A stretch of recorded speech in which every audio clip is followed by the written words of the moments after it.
Good morning. Hearing will come to order. I'd like to welcome everyone to today's hearing on the National Aeronautics and Space Administration. Our witnesses are Governor Richard Thornburgh, a former governor of the great state of Commonwealth of Pennsylvania and Attorney General, and NASA Administrator Charlie Bolden. Thank you both for being here. The first panel today will focus on issues in NASA's security controls that were brought to light through the work of the National Academy of Public Administration. Governor Thornburgh, a NAPA fellow, led a team of experts in comprehensive review of NASA's security practices, culminating in a report that was issued about 2 months ago. The review was initiated after the subcommittee drew attention to the allegations of serious security problems at NASA's Ames and Langley research centers.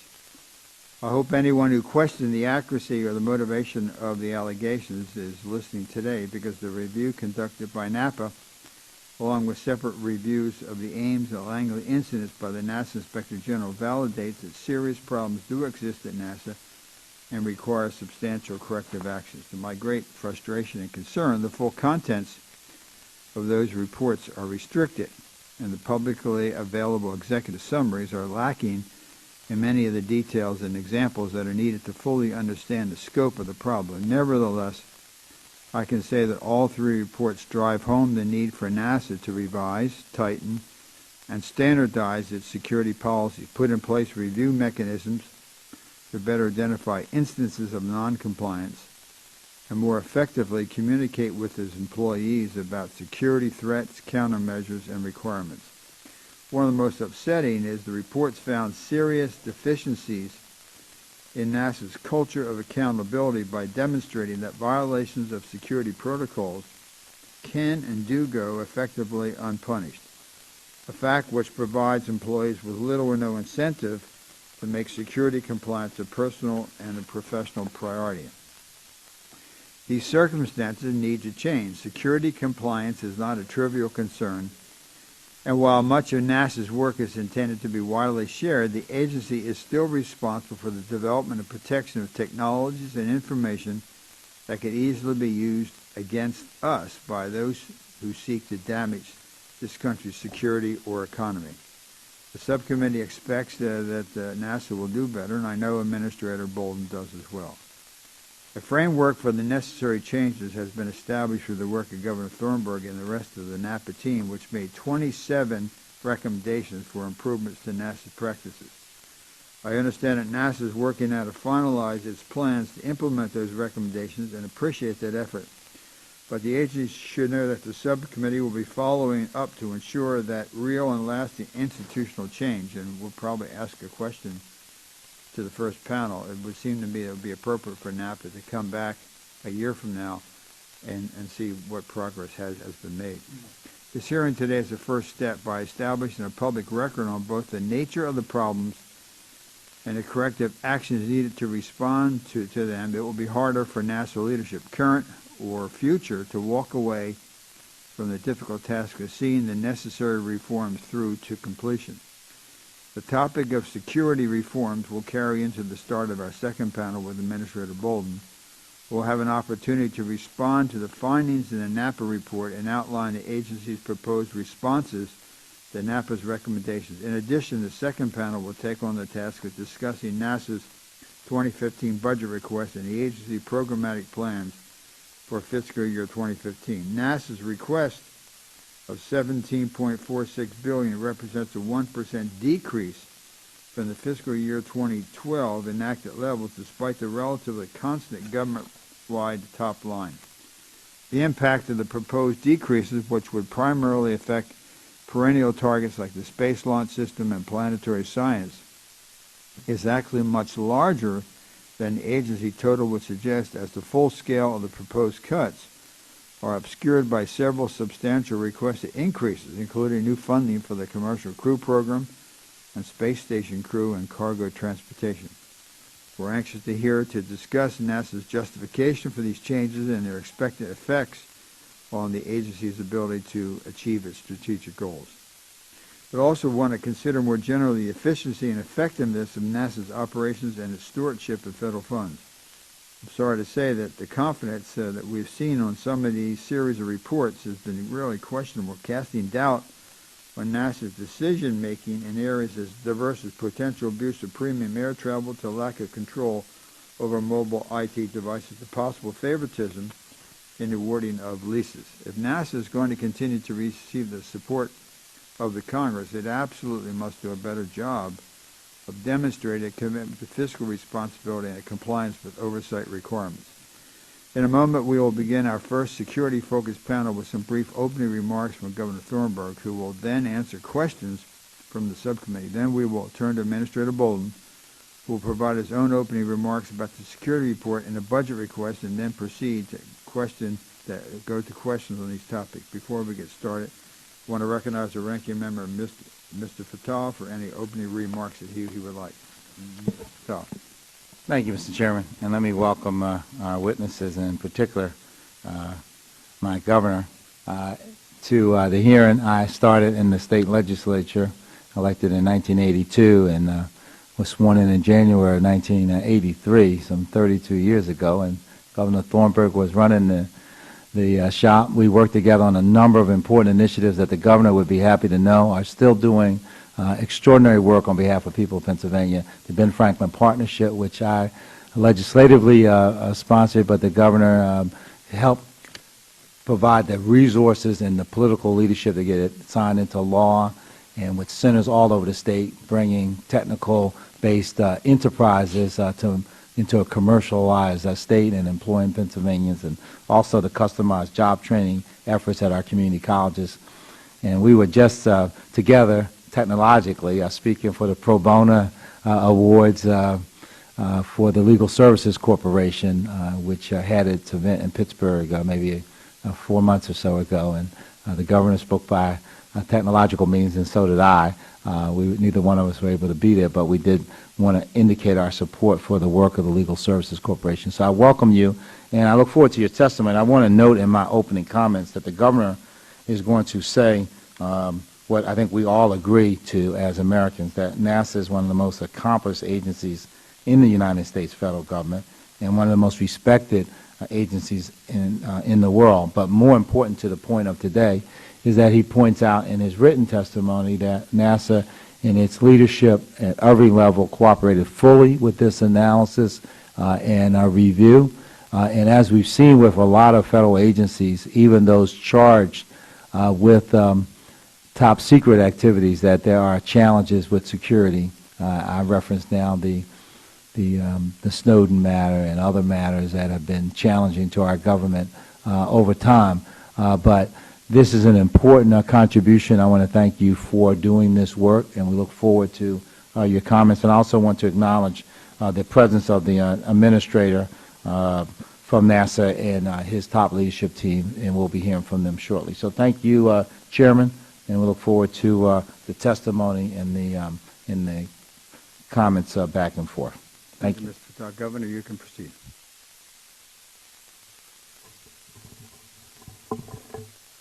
Mr. Chairman, Ranking Member Fattah, and members of the committee, thank you for the opportunity to present the National Academy of Public Administration's assessment of NASA's Foreign National Access Management process.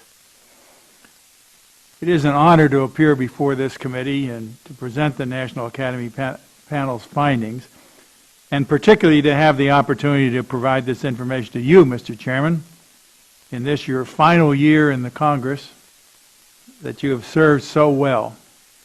I've had the privilege to work with you on a number of important Academy studies, the FBI that helped improve the nation's vital law enforcement efforts, an effort where your leadership and wise counsel was terribly important and will be greatly missed in years to come. So hats off to you, Mr. Chairman. So what's the challenge here? It is implicit in NASA's charter, which directs the agency to work cooperatively and share information with other nations while simultaneously safeguarding its classified and proprietary information and assets.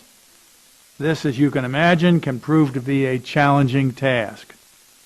Over the past year, security incidents involving foreign nationals at NASA research centers have led to justifiable scrutiny by the NASA Administrator, the media, and most particularly by this committee.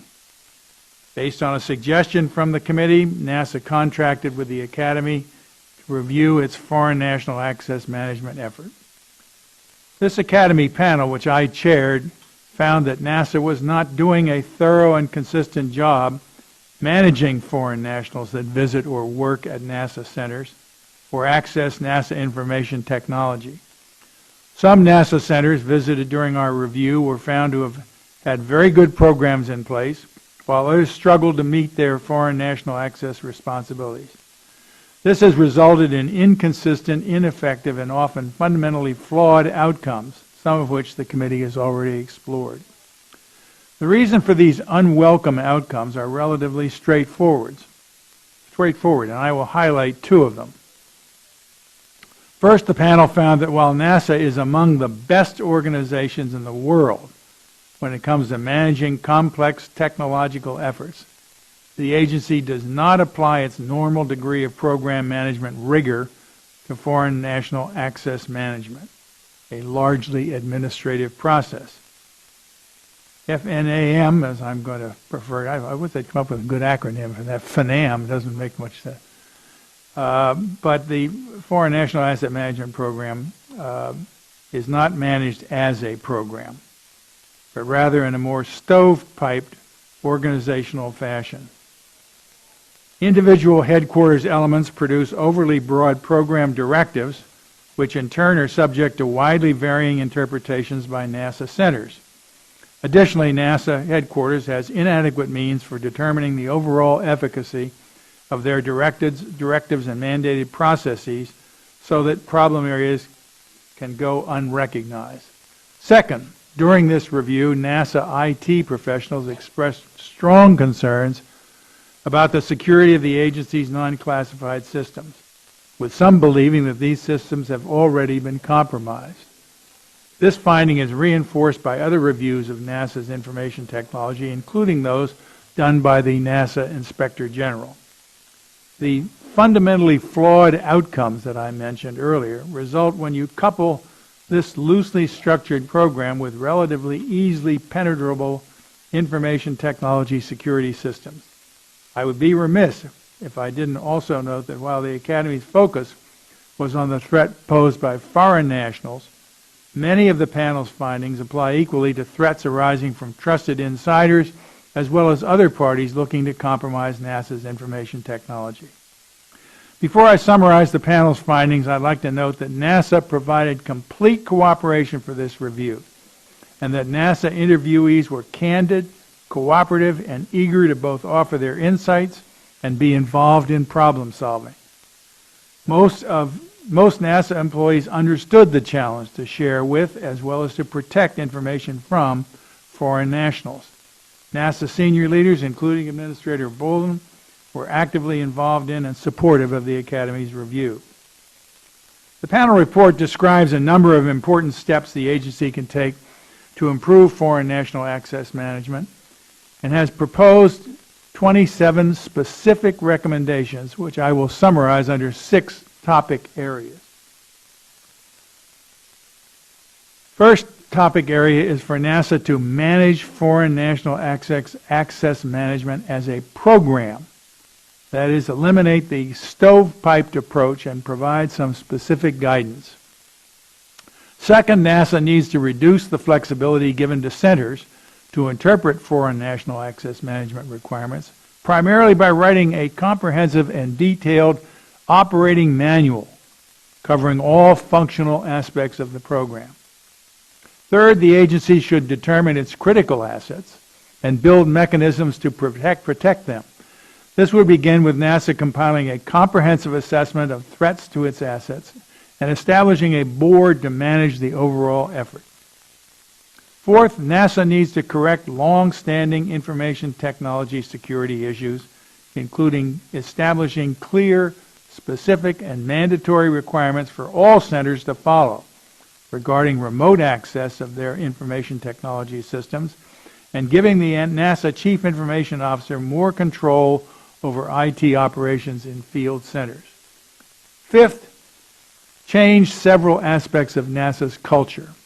This includes reducing unnecessary competition between NASA field centers, ensuring individuals are held accountable, particularly when serious mistakes are made or important mandates are ignored, and to guard against the organizational tendency to revert back to prior lax habits once a problem has been deemed to have been solved and the tension of the moment has passed. The sixth and final area involves communicating the importance of these changes clearly, firmly, and consistently.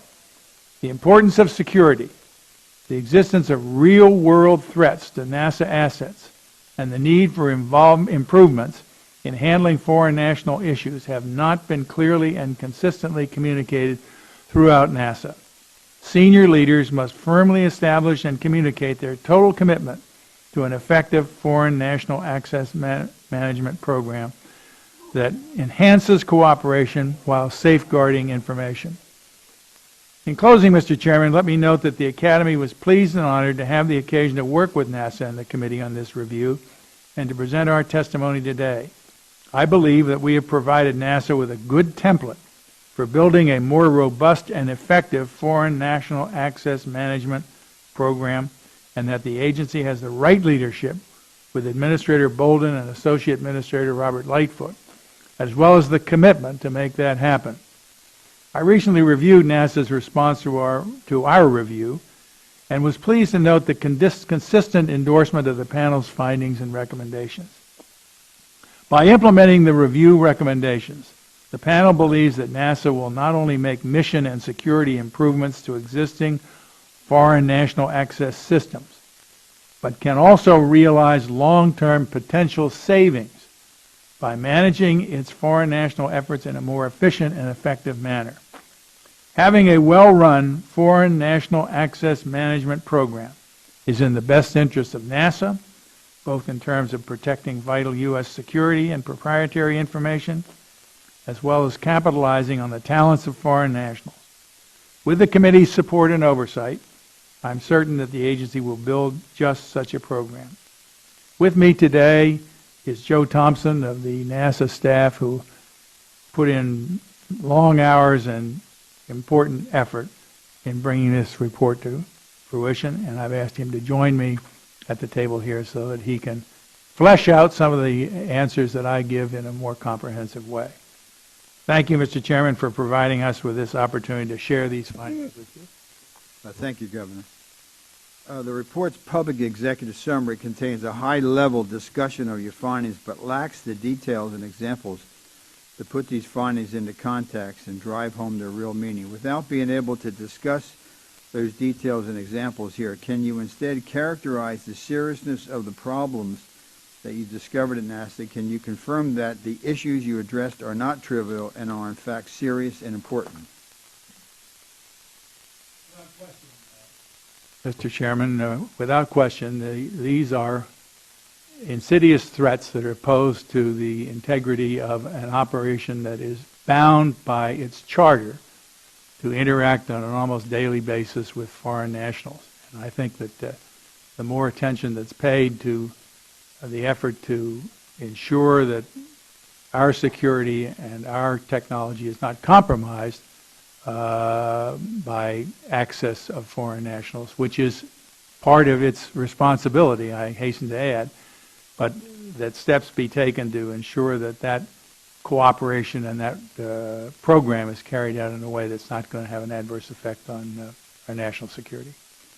Based on your personal knowledge or any formal evaluations that were conducted as part of the NASA teamwork, how would you compare the level of security enforcement and compliance at NASA with other federal agencies? That's a tough one, Mr. Chairman. I'm not sure I'm in a position to answer that. I would hope that in many respects that NASA is a model for other agencies. But I suspect that in the particulars that we've identified in our report as being detrimental to the integrity of the program, there are counterparts in other areas of government, but our charter didn't extend to that, so I can't really give you a responsible answer. Part of the accountability is punishing the guilty. Another part is ensuring that the innocent know that the guilty have been punished, which promotes confidence in the system and deters future violations looking forward.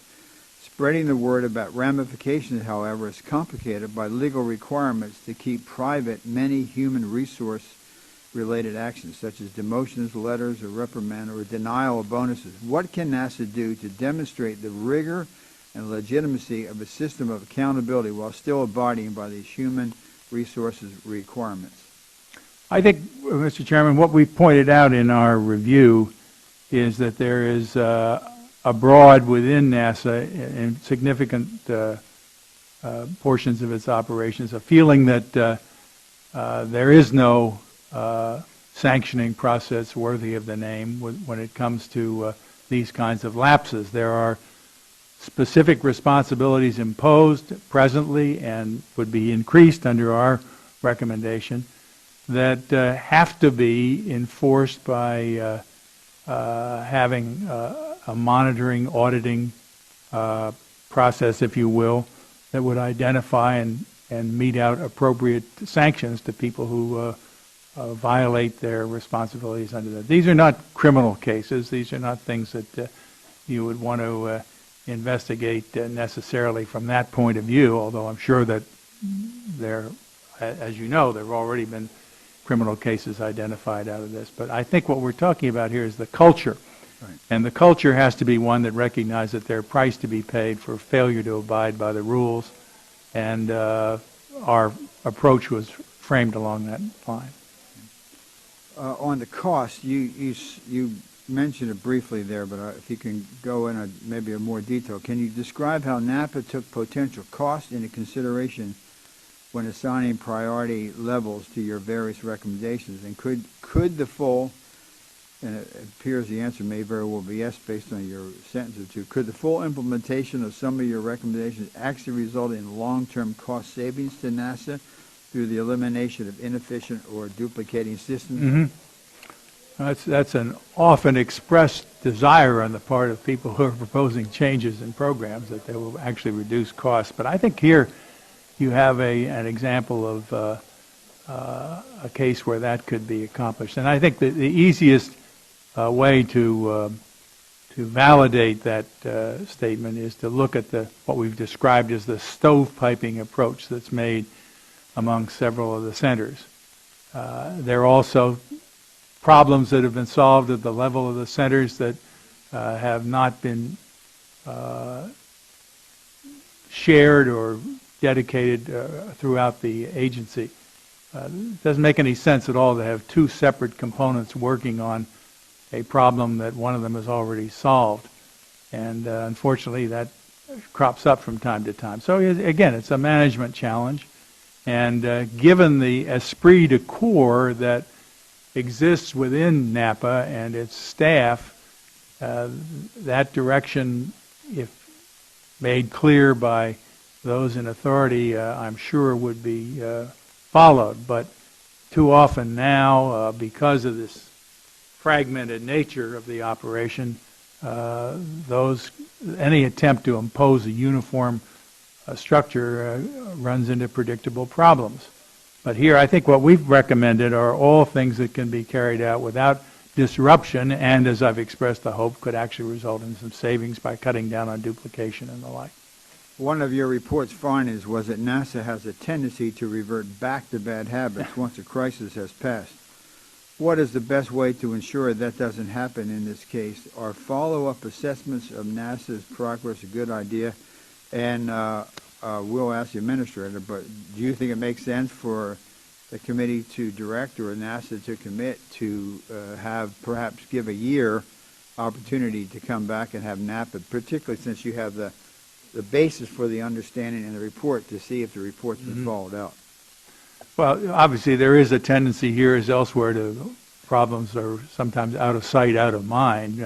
If they're identified and not acted upon, their symptoms are going to persist and you're going to have additional difficulties down the road. Clearly, in an exercise like this, where we have undertaken to identify problems and propose some solutions, and audit function somewhere within the government has to ensure that either those recommendations have been followed and implemented, or there's a good reason why they haven't been followed or implemented. And the chairman will recall, I'm sure, the modus operandi that we used in connection with the post 9/11 FBI matter, where initial report was undertaken, followed by a series of more tailored responses to particular problems.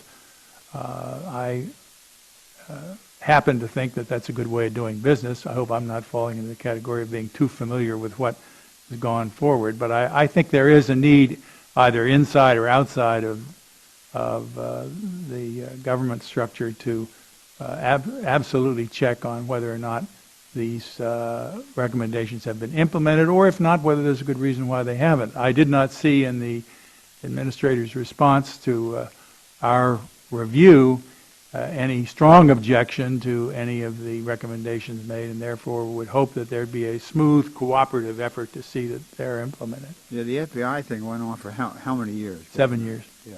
So, not that this is as difficult as that, but I think there's certainly, and so I think that the committee should carry language, and we'll ask the administrator, but I think... 7 years, you won't be here, and I probably won't be here won't. either. Well, no, don't say that. I mean, I think you will be here. Maybe we'll continue. I don't mean in the physical No, sense. I said, but I don't think this will go on for 7 years. Okay.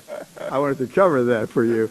And I wanted to call your wife to tell her that, too. Right. But no, I don't think we have to. But I think we do have to look at it one more time. I thought the FBI thing worked pretty well. It worked very well. And we had, as we've had from Administrator Bolden, we had from Director Mueller, full and total cooperation, and someday that story will be told, and it'll be worth telling, because it's a little bit like trying to turn around the Queen Mary when you're dealing with the FBI.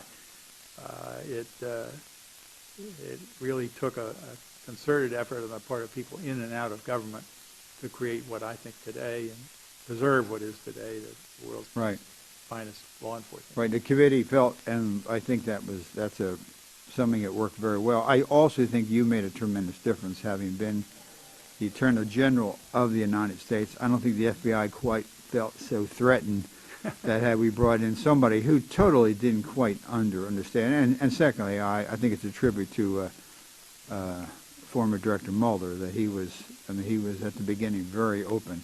Last two, and then I'm going to go on to Mr. Fattah just to cover this out. Your panel's intention was to focus on foreign national access to national facilities, systems, and information.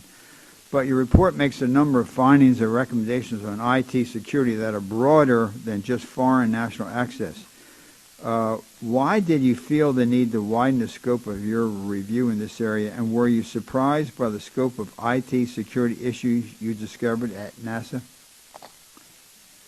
I think it's a frequent experience that when you start pulling in a loose thread, pretty soon you have the whole cloth in your hand. And here, I think a number of the issues that we looked at in detail predictably leached over into other aspects of NASA's operations, and we felt that, although it wasn't specifically within our charter, felt obliged to take note of that and bring it to the attention of the agency so that they could act on it. I think, look, I've got to admit, Mr. Chairman, I'm a big fan of NASA and a big fan of the FBI, and working on programs, reviews such as this is in no way meant to disparage the efforts that have been done previously or being carried out now to affect the kind of changes that we're talking about. But it's healthy to have an outside review made, and I think that in this case, that review, as I said, inevitably will affect other aspects of the NASA operation that aren't encompassed within the foreign national asset. Which is important too, because I just saw a report this morning, how to target NASA's $2.2 billion opportunity. NASA's fiscal 2014 IT budget was around $1.44 billion, so it's very broad. So Thank you, Governor. I Thank you, appreciate Mr. your Chairman. good work. Mr. Patel. Thank you, Governor. So you've done this analysis, and at the heart of it is NASA has hundreds, probably 600 or so various cooperative agreements. We've got over 100 partners on the International Space Station alone. Interacts. I had a meeting this morning with a number of people from Europe, the European Space Agency. I mean, there's a lot. There are a lot of moving parts here. At the heart of what you're saying is that when you glean through it all, is that what needs to happen is that there needs to be an actual program with policies and people that are agency-wide looking at interactions with our international partners and individuals who are non-American citizens about their interactions with NASA. And that NASA, the administrator, agrees with you, and that we're going to hear from him momentarily, and we can move forward with implementing this. But that at the heart of our space effort as the premier agency in the world has been to bring other partners to this and engage them in and around these issues. We want to do that, obviously, with common sense, and we want to apply appropriate security protocols to each and every activity that this agency and other agencies are engaged in. So I want to thank you for your work. I think it is instructive and will be helpful to NASA, and I'm happy that there is both the report and the agreement to proceed. I do have one question. Part of one of your recommendations is this issue around what you refer to as a unnecessary competition between NASA centers. Now, in Philadelphia, we don't have a NASA center. In Pennsylvania, we don't have a NASA center. It's not a parochial matter for me at all. This is, in terms of the space exploration, however, there's a certain scientific rigor that is applied, and competition has always been believed in our country to bring out the best. And that the idea of, is as in with our national labs all over the country, there are various ones engaged, for instance, in advanced manufacturing issues, right? And they are, by their design, competitive one to another for various purposes, because it brings, in terms of recruiting the best people, having the best leadership, and getting, most importantly, when you talk about sending human beings, for instance, to Mars, getting it right, right? And getting it right sometimes the same way that your report brings a different view on questions. Competition between these centers at NASA brings a different approach and to solving technological challenges. So I would want you to just, that's my only question, as to whether you think eliminating this competition, which is a way to deal with one problem, could potentially challenge us in terms of making sure that we continue to lead the world in terms of space exploration and technological advancement.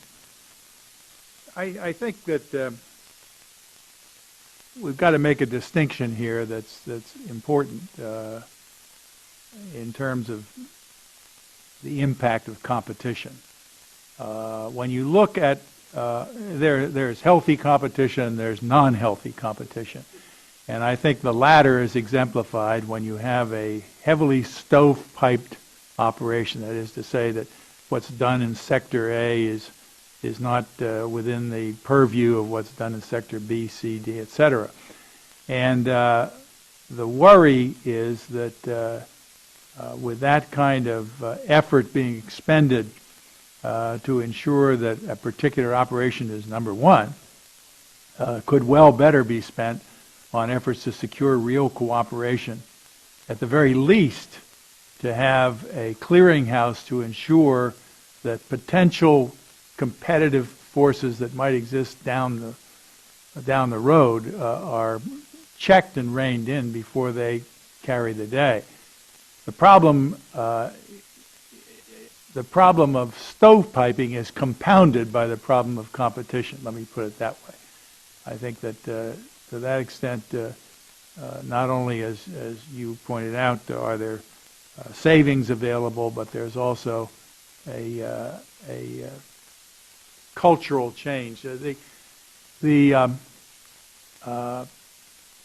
matter of dealing with this problem of competition is a challenging one, and it's going to require some extraordinary leadership to break down some of those walls that exist when you've got an operation that is stovepiped. And I suspect, would be very surprised if the administrator didn't agree with us fully and wholeheartedly that this kind of... I think he does, but you know, I think it's the Fellsian mind, right, is about holding two intellectually opposing views at the same time.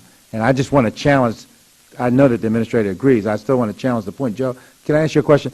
So what is the utility, the positive side of the competition between the NASA centers for the mission of NASA?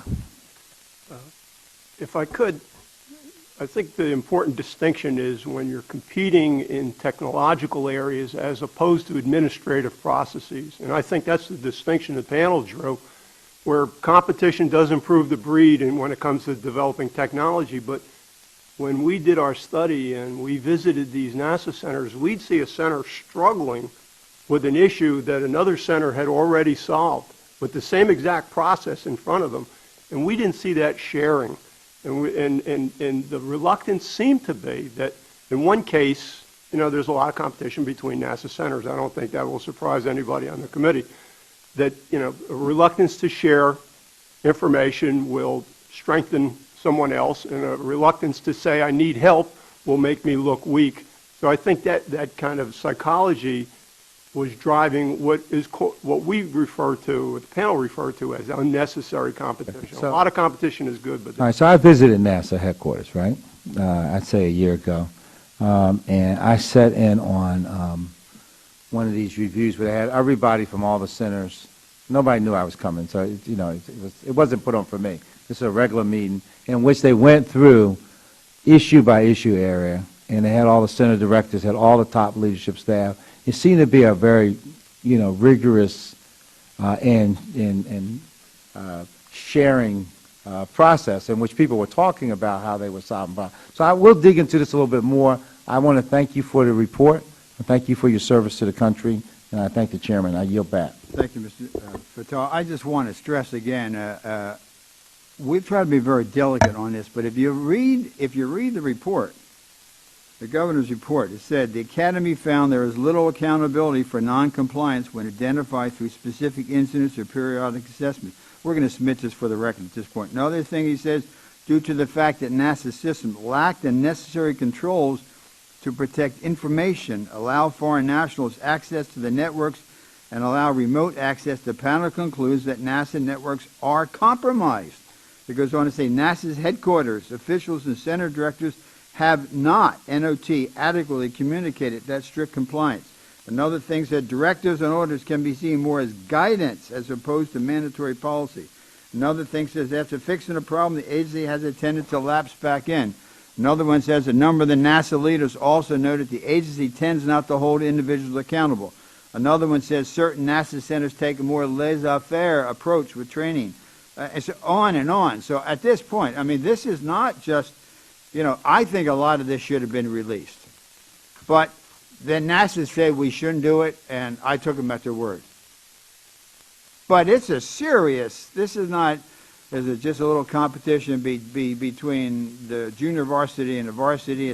This is serious. And so I urge you, gentlemen, read the report. This has, and NASA at first didn't want to kind of go here, and because of my respect for NAPA and having used Governor Thornburgh on the transition in the FBI, and I know him, having come from Pennsylvania, of his record, I felt here's an objective person, analytical, can kind of come, but also has a history. So this was serious. Now that's why I think we're going to direct that NAPA be involved, because I don't want to pick another person outside that doesn't, to make sure that it's followed up. We have not tried to hurt anybody. We've tried to do this based on information to protect the country. With that, Mr. Harris. Thank you very much, and thank you, Governor, for appearing before us. Let me just delve a little bit into the stovepiping idea, because when it's, with regards to security, Clearly, stovepiping has some benefit with security. I mean, you don't have access to the entire system. You know, with Target credit card fraud, I mean, you know, an HVAC subcontractor had access to the entire Target system. So when you talk about the need to eliminate stovepiping, I take it is mainly to guard the security, but not necessarily as an IT solution to the problems. Mainly what I'm referring to is the processes that are used to ensure that the rules and regulations that have been adopted, set forth, are observed. It's very difficult to do that sometimes if you don't have the cooperation of the people who are on site at the particular stovepipe in question. And we did find that was a extant fact here within NASA, and that there was a price to pay for it. And particularly, all of this is compounded by the charter admonition to involve people from other countries and friends and foes. And I think that what we've got to do, beginning with the identification of the problem, and I think Joe stated very well the distinction between the administrative side and the science and technology side, where you find a great deal of innovative practice which has characterized NASA from its very beginning on the technological side, but in many cases pretty much close to a shutdown when it comes to the administrative side, particularly when it comes to sanctions. We've identified in the record examples of where violation of rules and regulations was not followed up with any particular sanction. It was not part of the message, and it's got to become part of the message. And let me just ask, just historically speaking, you know, the origins of the space program were, I imagine at the beginning, there was probably far more security, as science, for the sake of science, was less of an objective than science to beat the Soviet Union into outer space. Is that, over time, I mean, is it reconcilable if you don't, and I'll borrow the term, if you don't sequester defense-related, potentially, you know, technology for weaponizing space, if you don't put that off to the side, I could see where it's just difficult to achieve the balance that you seek, which is sharing what is good to share with foreign governments and protecting what's not good. I mean, I'm going to ask you, is it really possible to do that, to create that clear a firewall?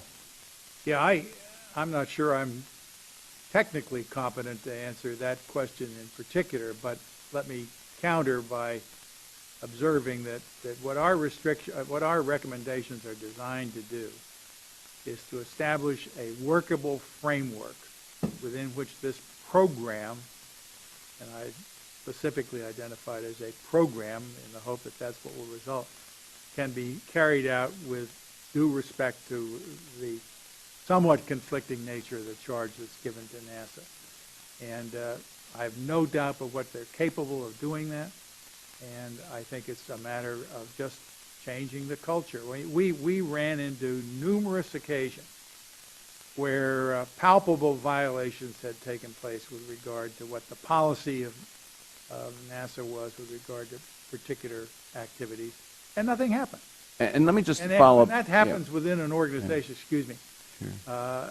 That message travels at warp speed. Sure. And just in those instances, and I'll close with this question, was the feeling that it was just carelessness, or was it a feeling that, you know, this is science and we really shouldn't have these boundaries? I mean, was it, in other words, was it carelessness, or was it, you know, well-intentioned but just the wrong thing to do?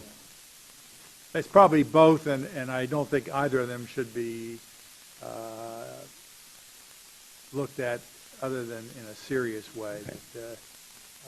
If there is a a laissez-faire, as my French coach here identified for us, attitude that's going to have an effect that transcends what the particular project is, and it sends a message that's not a healthy one. Thank you very much. Kneel back. Mr. Diaz-Balart. Thank you, Mr. Chairman. I actually just want to add my support to what the chairman was saying a little while ago. These are big issues. These are not small, unimportant issues. And so I don't want to repeat what he said, but I just want to make sure that I'm on record, kind of also just saying and agreeing to what he said. What kind of information are foreign governments or foreign entities actually trying to gain? Is it through their activities, through these espionage activities? What is it specifically that they're trying to gain? Do we know? Is it anything specific? Is it are they? What is it that? What's their role? What's their goal? Well, let me say at the outset, I'm a little bit constrained by the fact that the report and our work is not in the public domain. It is, of course, in your domain. Let me reword it. Do we know what, in essence, those goals are? We're pretty sure what they're looking for. In other words, are we pretty sure what it is that they're looking for, what the areas of interest are? Well, there are counterintelligence considerations that are within the charter of NASA, and those folks clearly are charged with the responsibility of answering that very question. I don't presume to know as much as could be produced from that kind of an investigation, other than to realize and emphasize that this is not an exercise in checking the boxes and coming up with some recommendations. This is in the quest for best practices in the administrative side. Inevitably, you're going to have to answer those kinds of questions. And as we suggested in our report, the first step to be taken is to analyze the most important of the assets that NASA has, which might be compromised, because clearly, while we've identified all of these as being serious matters and big issues, it doesn't involve any kind of magic with regard to determining where the primary effort should be put, but it does require a recognition that these are important matters and a respect for the protocols that have been adopted from time to time, and a review of those protocols from time to time to see that every step possible is being taken to protect our national interests. Governor, just if I may, Mr. Chairman, just very briefly, and it was already touched upon, but the fact that some of the findings say that the counterintelligence awareness briefings do not seem to be a priority, and that counterintelligence awareness and education at the centers and at headquarters varies greatly, with some being ineffective. Are you convinced that will change? And is it something that, again, how much of a priority is it to you and to leadership there? Well, I think it's a high priority in terms of the recommendations that we've made. As to whether they're implemented or not, I think you'll have to ask the witness following. He's nodding his head vigorously, so I'm sure that that's going to happen. The important thing to recognize here is you've got a real world that you live in out there, and that real world is made up, to be sure, in part of people for whom it is productive for us to cooperate, productive for us to share information, productive for us to follow the same kinds of paths that they are in their research on highly technical, substantive matters.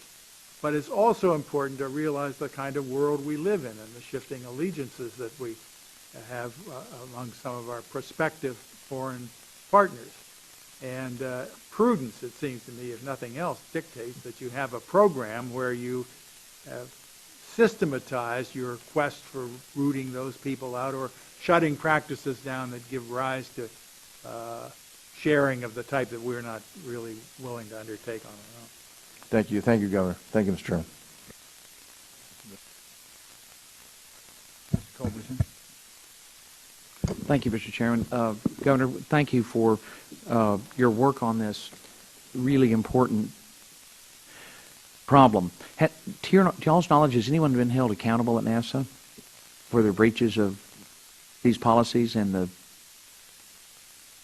they been held accountable in any way? Within the NASA organization? Yes, sir. Not to my knowledge. I'd have to ask Joe. Can't speak for it. I don't know. No consequences of any kind that you're aware of? Not that we know of. And on the contrary, a kind of an uneasiness among key staff people over the fact that things have happened that have not gone. Sure. Haven't been sanctioned. That's a lot of wonderful people at NASA, a lot of patriots, absolutely, yeah. devoted public servants. That's always the risk when you begin to carry out a review like this. Sure. It doesn't reflect on the incredible work that NASA has done over the years and that it has on its agenda now. Absolutely. But we're a National Academy of Public Administration. We're not a National Academy of NASA. And when we look at public administration questions of the type that we've discussed here this morning, we do find deficiencies and have made recommendations accordingly.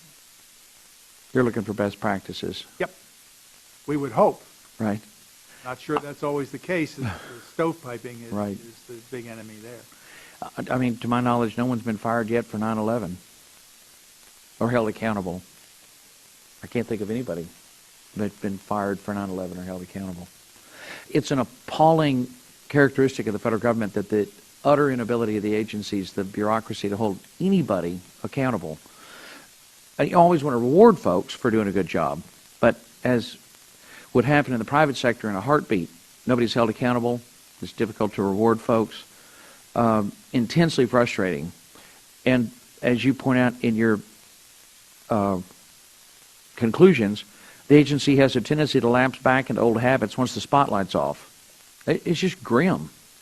I'd certainly encourage the chairman to find an account somewhere, somehow, that is of importance to the agency and fence it off until the agency comes into compliance with your recommendations and make sure that you guys are brought into this in the future. It's just appalling because we grieve. I mean, no one this subcommittee genuinely loves and supports NASA. We all do in the sciences and want them to succeed. And it grieves us, I know, as it grieves you to see errors like this and either whether it's negligence or willful, benign neglect, whatever the reason, serious breaches of highly important technologies occurred repeatedly with no consequences. If the question is, what have they done, what's the purpose of the breaches, something you can't necessarily answer in this public setting, and I can certainly on my behalf as an individual, based on my own personal knowledge, and I've been an amateur astronomer since I was 12 years old, and I grew up in Houston, Texas. The astronauts and the Apollo program have been a vital part of my life since as far back as I can remember. And just based on my own knowledge and research and work, what would seem to me to be the reason you've got foreign nationals penetrating NASA headquarters and breaching their IT systems and probably already installed, as the chairman said, they probably installed Trojan horses, programs to broadcast information back to whoever planted it. I can tell you, based on my own knowledge, that, for example, one of my hobbies is observing artificial satellites, and I subscribe to a network of amateur observers around the world called CSAT, SEESAT, and these guys are serious. And the brass ring is if they spot the rocket when it comes over the horizon just after it's launched. And one of these guys actually did the analysis and tracked the North Korean launch of December 12th of 2012. And the North Koreans very few people know this, but it was out there in the public arena. This guy broadcast. He was from British Columbia, and he did the calculation. And the North Koreans launched an intercontinental ballistic missile that carried a payload, and it flew right over Florida, the southern United States, on its first pass. Flew over Michigan, flew over South Carolina, flew over, I'm sure it's one of its second passes, it flew over Pennsylvania. But it's terrifying when you see what they've done. And the only reason the North Koreans are doing it, of course, is to carry, it's just, logical, one of their nuclear warheads and set it off over the United States at an altitude of 30, 40, 50 miles, and then you've burned out every electrical circuit in the United States and driven us back to the year 1813 in a flash. And the North Koreans, the North Koreans have demonstrated their ability to hit the United States with a nuclear weapon, with an intercontinental ballistic missile. And the North Koreans' number one ally, number one source of funding and support are the Communist Chinese. And the chairman has quite rightly, over the years, zeroed in on the threat from the Communist Chinese and their aggressive attempt to dominate the high ground, because outer space is the high ground of the 21st century. And for us to surrender the high ground would be as idiotic as if General Meade had deliberately walked away from Little Round Top at Gettysburg. It just makes no sense. The Chinese today control 98% of the world's rare earth elements, and the place that they landed on the moon is one of the most densely, there are more rare earth elements in that location where they landed that unmanned spacecraft than anywhere else on the moon. So this is not, these penetrations are not, if anyone at NASA thinks this is being done and that, well, it's science and we need to be able to share, maybe a little benign neglect, let these guys come in and look. Oh, this is deadly, serious, really dangerous stuff. The North Koreans are crazy, and they've said flat out we're still at war with them technically. There's just been an armistice, and they've already said they're going to use their nuclear weapon against us as soon as they get a chance to do so. They've already demonstrated they can do it. They've overflown the United States. That payload is still in orbit, and they just did another test, I think, recently. So it's of immense concern. Is a vitally important report that you've prepared, and I just genuinely thank you for the work that you've done, and thank you, Chairman Wolf, for your attention to this, and keenly interested to hear from the NASA Administrator about what the agency will do to not only hold people accountable and for their breaches, but obviously to reward those, because it works both ways. Folks that do a great job, you want to see them rewarded, but those who have violated their own internal procedures, I was really interested to know what they've done to hold them accountable. I genuinely appreciate what you've done, sir. And if I could, just in closing, could you, if you could, what in your opinion would be a worthwhile? What came to your mind as you went through and prepared this? What would you recommend to the committee and to the Congress to do to make sure that we repair these breaches for the future? What could we do to help minimize the chance this will happen again? I think careful, critical examination of this report and the administrator's response will suggest a path that should be followed not only in the Congress but within the agency itself to solve some of these problems. And they are serious problems. I hope I didn't leave the impression that I regard them as anything but serious. The fine distinctions have to be drawn, to be sure. For example, I mean, if you've got a criminal enterprise being undertaken by a foreign national or by his or her government, that's quite a different matter than the management challenges that we're talking about here. On the other hand, the management challenges would be meeting those challenges would be important contributors to helping to create a kind of a safe haven for those things that the crown jewels, if you will, the things that you really want to protect. Those have to be identified and particular programs undertaken to see that they're protected from any foreign intrusion. Thank you very much. Just one quick question, Mr. Chairman. Who classified the report as sensitive? NASA? NASA, yes. Yeah. Sensitive because it's embarrassing. Thank you, Mr. Chairman.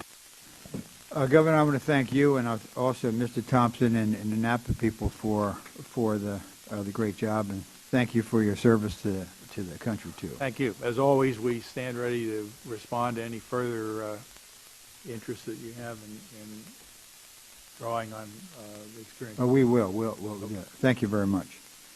Consistent with the subcommittee's practice for all federal witnesses pursuant to the authority granted in Section 1, we're now going to call Administrator Bolden to come forward.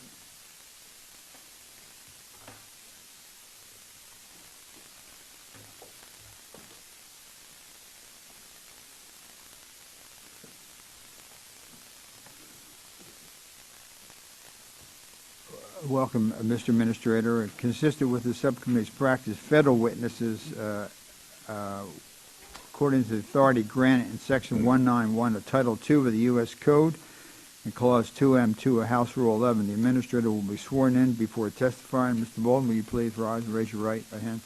Do you solemnly swear or affirm that the testimony you're about to give will be the truth, the whole truth, and nothing but the truth? I do. Thank you very much. Let the record reflect the witness answered in the affirmative. Administrator Bolden, your written statement will be made part of the record. You can proceed as you see appropriate. But welcome. Thank you. Mr. Chairman and members of the subcommittee, I first want to thank you, Ranking Member Fattah, and all members of the subcommittee for the final FY14 appropriation, which is allowing us to make substantial progress on our shared priorities. Our FY15 request builds on that appropriation. The President's $17.5 billion budget request affirms the bipartisan strategic exploration plan agreed to with Congress in 2010, and it keeps NASA on the steady path we have been following, a stepping stone approach to meet the President's challenge of sending humans to Mars in the 2030s. The International Space Station remains our springboard to the exploration of deep space and Mars. Our commitment to extend it until at least 2024 ensures we'll have a unique orbiting outpost for at least another decade. This means an expanded market for private space companies, more groundbreaking research and science discovery in microgravity, and opportunities to live, work, and learn in space over long periods of time. Astronauts aboard the ISS are helping us learn how to safely execute extended missions deeper into space. Later this year, we'll see Exploration Flight Test 1 of Orion. NASA is pressing forward with development of the Space Launch System and Orion, preparing for an uncrewed mission of the two together in FY18. The budget also supports the administration's commitment that NASA be a catalyst for growth of a vibrant American commercial space industry. Already, two companies, SpaceX and Orbital Sciences, are making regular cargo deliveries to the space station. Later this year, we'll move beyond commercial cargo and award contracts to American companies to send astronauts to the station from American soil and end our sole reliance on Russia. If Congress fully funds our FY15 request, we believe we can do that by the end of 2017. Unfortunately, due to reduced funding in the past few years, NASA will need to extend our current contract with the Russians and purchase more seats on the Soyuz spacecraft. Instead of investing millions of dollars in the U.S. economy to support American jobs, we'll be spending that money in Russia. While I appreciate all of the funding this subcommittee has provided in recent years, I ask that you fully fund our 2015 request for this critical priority. Budgets are about choices. The choice here is between fully funding the request to bring space launches back to American soil or continuing to send millions to the Russians. It's that simple. In addition to continuing ISS research, strengthening partnerships with commercial and international partners, and building the next generation heavy lift rocket and crew capsule to take our astronauts farther into space than ever before, our stepping stone approach includes a plan to robotically capture a small near-Earth asteroid and redirect it to safely to a stable orbit in the Earth-Moon system where astronauts can visit and explore it. Our asteroid redirect mission will help us develop technologies including solar electric propulsion needed for future deep space missions to Mars. We also enhance detection and characterization of near-Earth objects and improve our understanding of asteroid threats to planet Earth. NASA's FY15 request continues support for science missions, heading toward destinations such as Jupiter and Pluto. It enables NASA to continue making critical observations of Earth and developing applications to directly benefit our nation and the world. It maintains steady progress on the James Webb Space Telescope toward its 2018 launch. Our aeronautics program will continue to focus on substantially reducing fuel consumption, emissions, and noise to help make the Next Generation Air Transportation System, or NextGen, a reality. All of NASA's investments help drive technology and innovation, spur economic activity, and create jobs. That's why the President's Opportunity, Growth, and Security Initiative, with congressional approval, will provide NASA nearly $900 million in additional funding in FY15 to focus on specific areas where we can advance our priorities.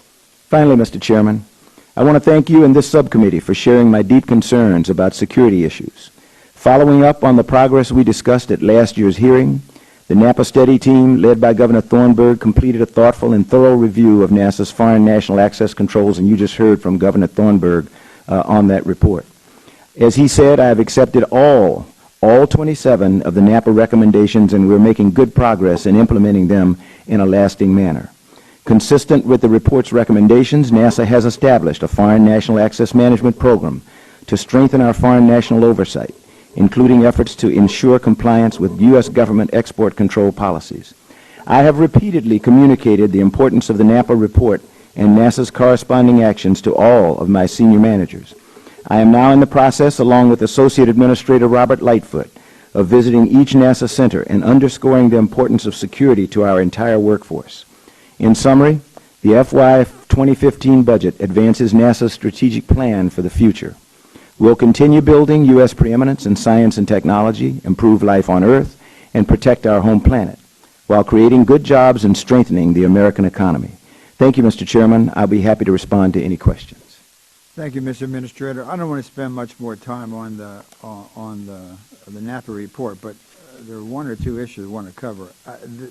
The designation is sensitive but unclassified really was a blunt instrument because it covers the entire 140-page report except for the 4-page summary without regard to the specific contents of any particular paragraph or page. I believe that a more tailored redaction of the report would have resulted in substantial portions of it becoming releasable and therefore open for a detailed discussion today. And I'm not going to ask you, couldn't NASA have done it because, you know, what happened has happened. But I think you used a blunt instrument, and I think the reasons for it have not been totally valid. But I'm more interested now in what are you going to do. And so you have not to date requested any additional resources for security in FY15 budget. I want you to know that we are fully prepared in order for you to follow the NAPA report to reprogram, and not to wait till next year, but to reprogram. So what funding bill will be required to ensure full compliance with NAPA recommendations? And will there be a reprogramming? What are your plans? How are you going to move ahead? Not just say you like it, it's a good idea, but beginning, you know, the hard work begins, you know, Monday morning. What are we going to do? Do you need a reprogramming? Do you have a funding stream? How are you going to move ahead? Mr. Chairman, no one was more concerned about the vulnerabilities that were identified, first of all, within NASA long before the NAPA study was even requested. We knew we had some vulnerabilities. One of the reasons for making the report classified, but unclassified, but sensitive, is the fact, as Governor Thornburgh mentioned, there were a number of vulnerabilities that are pointed out in the reports, vulnerabilities that we knew about. When taken in toto, opened NASA up to some of the things that this committee asked the governor about, exposure of inroads to our systems, and that's not what we want to get out. So that's the reason. It wasn't embarrassing. I was disappointed that we found that we had vulnerabilities that I had not found when I first became the NASA administrator. But I think if you listen to Governor Thornburgh and if you read the report very thoroughly, he gave us 27 recommendations. We sat down with the board. We have been working with them from the moment, even before the report was put out. They gave us a prioritized list of recommendations based on risk, and they classified them in two groups. One was life cycle cost. How do you divide it into what's going to cost over the life cycle of the agency? And then the other one was initial cost, short-term budget considerations. We looked at that, and the first 6 we agreed with the board could be done right away with no additional funds, and we're doing that. We have established a foreign national Access Management Office. We are in the process of putting out a solicitation for someone to head that office. Until we do so, the person who worked with Governor Thornburgh and the board is the acting program manager right now. We have put some additional civil servants as well as contractors on taking actions to accomplish these first 6 goals, and those are just by reallocating people within the agency. We don't know how much money is going to be needed to get to the other 21 recommendations, but it is our intent that if we find after we see what the 2015 budget is going to be, we don't know what 2015 is going to hold. You may put a lot of money in there for IT enhancements, and then I don't have to worry about coming in to ask for more money. So until I see what the 2015 budget is going to be, I see nothing to ask for any adjustments. We are doing things right now by making internal moves of our people and internal moves of our money. We have spent funds. We have reallocated funds that would have been spent on other things to take care of those first 6 recommendations, and that we will continue to do that. So I share your concern. I share Governor Thornburgh's concern. I think if the members of the committee who were here heard him, he said we have been working like this, all through the formulation of the report and ever since the report. We promised him and the board that we would interact with them a minimum of every quarter. We will give them a status of the progress we're making. So your request that they should come back again, I think we've already taken care of. We're going to them. We're not waiting for them to come back.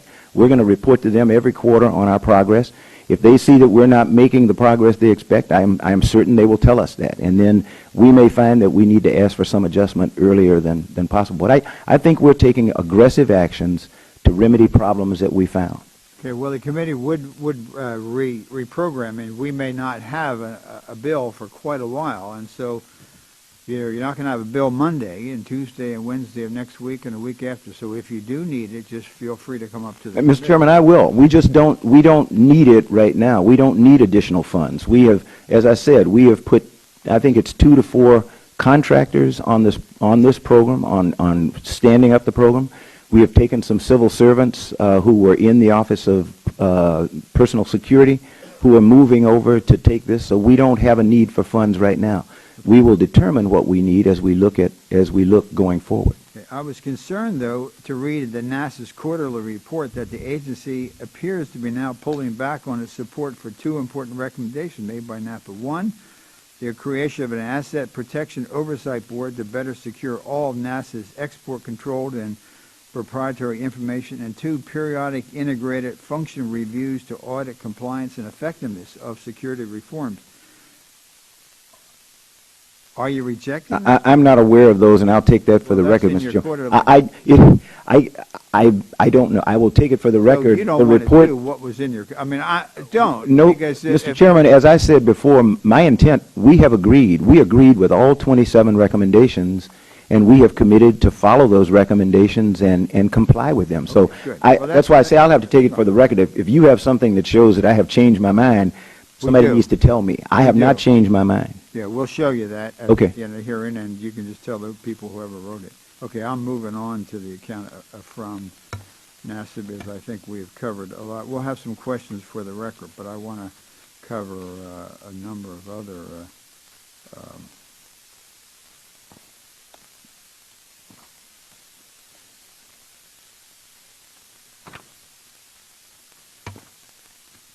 NASA's proposal for an asteroid retrieval mission, ARM, remains vague, which complicates the committee's ongoing attempts to evaluate its merit. For example, NASA is already revisiting one of the fundamentals of the entire concept by considering the possibility of breaking a small piece off of a larger asteroid rather than capturing a small asteroid in its entirety.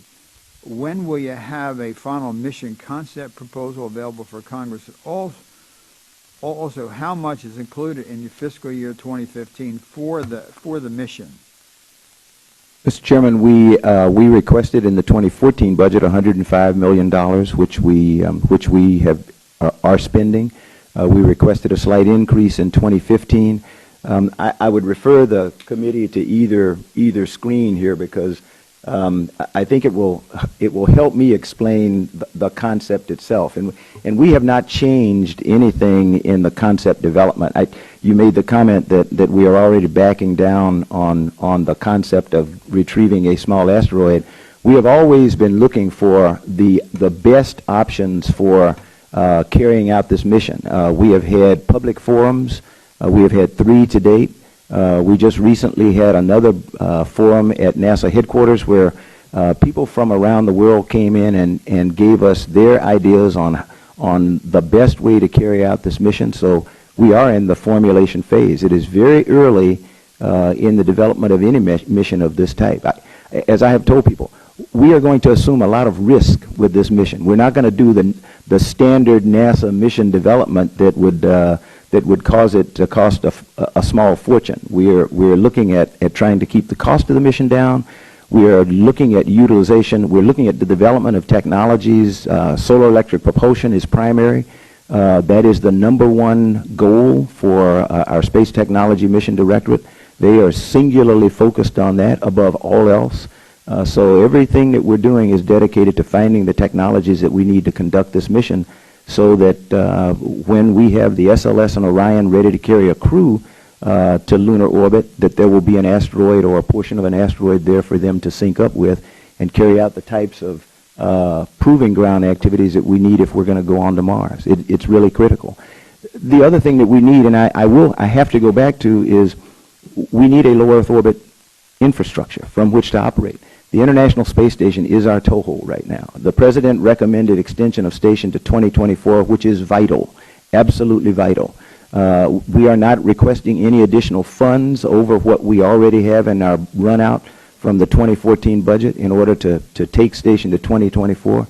But it is good news to industry, it's good news to the science community, it's good news to our international partners. But we have got to have an American capability to get our astronauts there. Otherwise, I'm going to have to continue to pay the Russians for transport. So my #1 objective in meeting with this panel today is to help everyone understand the critical importance of supporting the President's request, full request for $858 million for commercial crew, because that is an integral part of the low Earth orbit infrastructure, which is step 1, our Earth-reliant step. If we don't have that infrastructure in place, everything else breaks down in terms of deep space exploration. So I will keep coming back to that point. I'm going to go to Mr. Vitale, but end this with the mission, though, does not seem to have captured, we're back to what we were talking about, the asteroid, does not seem to have captured imaginations among Congress or the American public. I think, and I could be wrong, the authorizers, did you know what the authorizers did on this? Mr. Chairman, the authorizers are...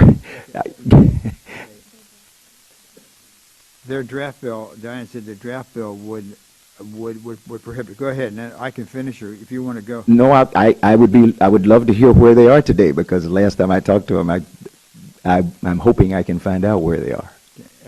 We have also not heard much from your international partners about their interest or lack thereof. But a National Research Council report, which the subcommittee, as you know, established several years ago, from last year, noted that the enthusiasm for the concept was low.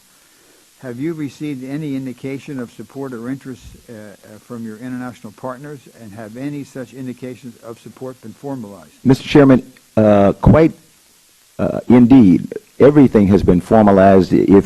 Since subsequent to the NRC report that came out, 12 nations in the world, 12 spacefaring nations have signed a document called the Global Exploration Roadmap, in which they all agree with President Obama that 2030, sometime in the 2030s, is the time that humans should be trying to get to Mars. That along that road, there must be a stepping stone approach, and those 12 signatories said that an asteroid redirect mission is an important part of that for technology development. That we still need, there is a need to go to the moon, that there will be commercial interest, there may be international partner interest in getting back to the moon. The U.S. never left the moon, by the way. We have been there from the days of Apollo, and we remain there today. We had 31 nations of the world assembled at the State Department back at the beginning of this year for an international exploration summit. 31 nations of the world sounds like some interest and enthusiasm to me. What was most impressive in that forum, that two-day forum, was the number of nations who would not otherwise have had an opportunity to participate in exploration, saying how excited they were about joining the United States and our other partner nations in pursuing such a bold goal as to get humans to Mars. They wanted to know, how do we get involved? How do we become a member of the team? How do we get involved with the asteroid redirect mission?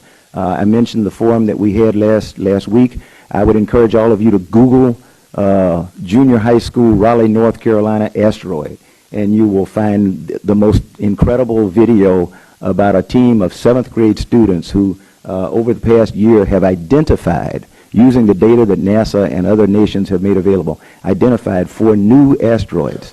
I'd say that's pretty interest. That's interest that we did not see before. So I disagree with anyone who says that there has been no interest generated in this mission. Mr. Patel. Thank you, Mr. Chairman. Thank you, Mr. Administrator, for your extraordinary service to our country. Just to, for the record, and obviously you know of your great work, but I want to put this on the record for the Congress. Now, after graduating from the Naval Academy, you flew over 100 combat missions on behalf of our country. Sure. And after you went into the astronaut program, you returned after your last shuttle mission to our armed forces. You went back into active duty with the Marine Corps as a deputy commandant midshipman. And then you were the Deputy Commanding General in the 1st Marine Expeditionary Force in the Pacific in 1997. And you were the Commanding General of the 1st Marine Expeditionary Force in support of Operation Desert Thunder in Kuwait. And you were promoted to your final rank as Major General in 1998 and Deputy Commander of U.S. Forces in Japan. And you received a number of awards and acknowledgement for your military service, including the Distinguished Flying Cross. And you, obviously, as leading NASA, you are still committed to protecting the United States of America. I am very much so. And sir, that's the reason I mentioned in my opening remarks. No one was more concerned than I when we discovered the vulnerabilities we had in our foreign access program. Well, I want to thank you for your bravery and for acting with courage on behalf of our country. Thank you very much. And I want to ask you some questions now about where we are. Given the situation, we had 2004, after the shuttle disaster, there was a commission set up by and conducted a review. And in the Bush administration, the report that came out, let me just find it, said that you wanted to, that it was important to retire the shuttle. Yes, sir. This was in 2004. This was a report about the vision of for NASA going forward. Yes, sir. The and this vision for space report exploration laid out a timeline that, in essence, created a 4-year gap in Yes, which sir. we would not be able to take, the United States would not be able to take astronauts to the space station. That's correct, sir. So when the public is thinking about where we are and why we have to pay upwards of $50+ million for the Russians to transport astronauts, this was a decision that was put in place by this report. I want to put this title into this Vision for Space Exploration. Yes, sir. It was published in 2004, and it directed NASA to, quote, retire the space shuttle as soon as the assembly of the International Space Station was completed. Yes, sir. And we did that. We successfully right. retired the shuttle in It was 2011. necessary to retire it because Yes, of it's putting the safety of our astronauts. I don't. But We I can just talk want about it. to. I don't think it was I just an want issue to of put. safety. It was an issue of being able to explore. It was a being. I got It was you. an issue of being able to explore, and we couldn't continue to operate shuttle. Right. We needed Okay. the infrastructure. And some felt it was also that the fleet was at a point where it needed sir. to be retired, right? Yes, sir. The point is that this gap exists and it was predetermined. Yes, sir. And now we have a new circumstance because we had a situation in Ukraine. Yes, sir. And so when you come to us today and say, well, you need 840+ million for commercial crew. Commercial crew was a hard-fought issue because there were those who wanted to hold on to the old NASA. Yes, sir. And then this administration, the Obama administration, was pushing this new thrust, which was let's commercialize lower Earth orbit. Let's take American ingenuity, American companies, and let them compete to transport cargo and crew to the space station. And we've now, you successfully, working with the private sector, have a number of companies that have competed, have gotten contracts with NASA, and are going for it in terms of delivering cargo. And now we want to move to crew, which is what this $848 million is all about. And so your request to us is important, not because it's just you want to continue the program, but in light of what's happening in Ukraine, it's critically important. We have a space station we spent billions on, right? We got to be able to get, if we want biomedical experiments, which I do, in neuroscience and in other areas to continue, and we want other science to take place there, we got to be able to get back and forward.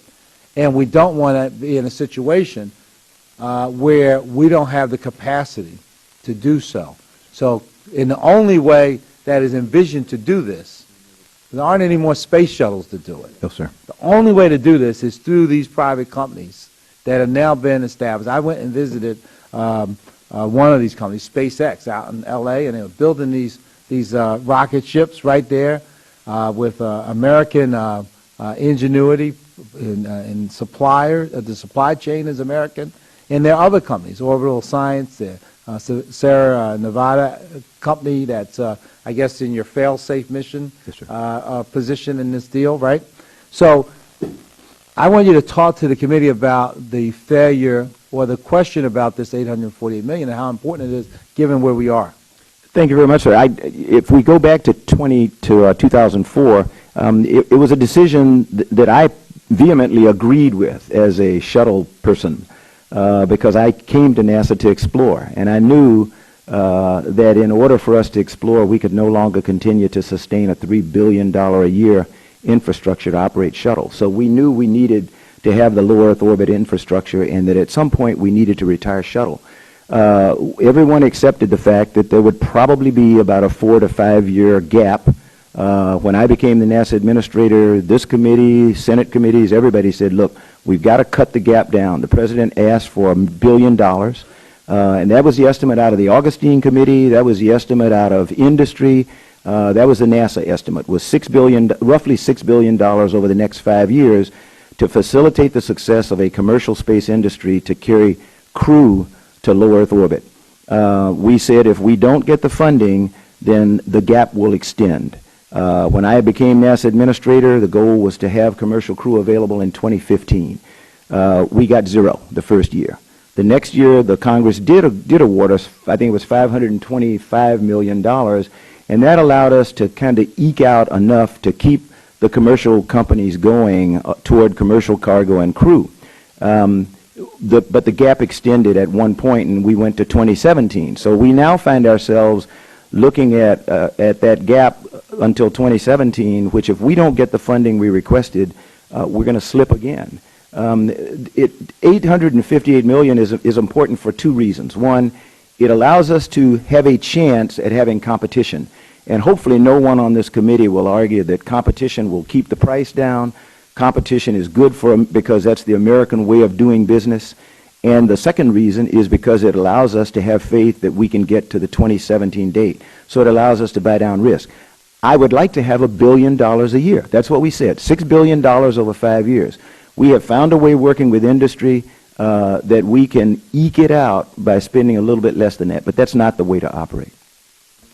All right, thank you very much. And one other challenge around deep space or travel to Mars is technology. Yes, sir. And that's another part of this budget I'd like you to spend a minute with, because we don't have the technology to send human beings to Mars. There are things we don't yet know. Right. And I think the committee should have a series of charts that we gave them. And if you look at one of those, there are two matrices, and I think Mr. Culbertson has one of them. And it's labeled, one is labeled what we get from the various missions. One looks like this. It's the ISS and ARM provides first steps to Mars.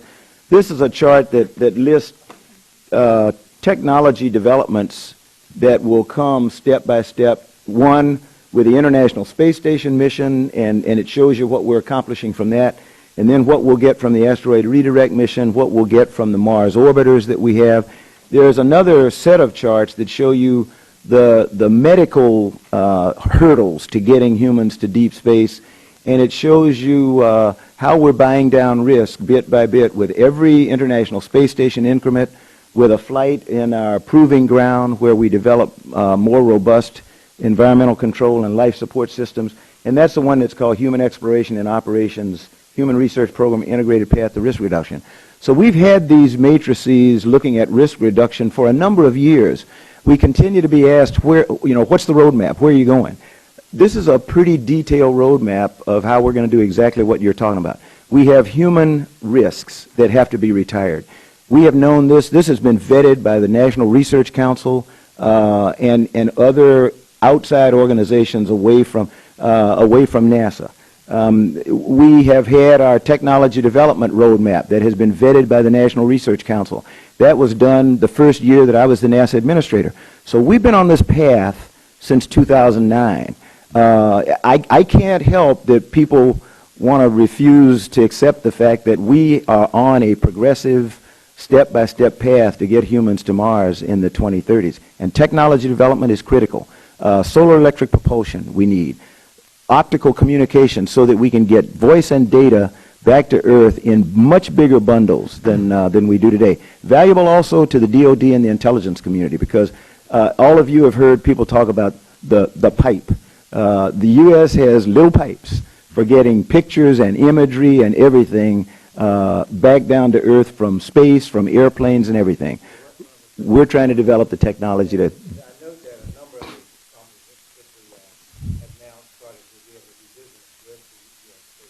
Yes, sir. So NASA is helping in that respect too. But I just want to close with this because we want to move on. I was on the missile control floor at the Jet Propulsion Laboratory on the day and at the time and at the moment which the Mars rover landed on Mars. It captured the imagination of the entire world.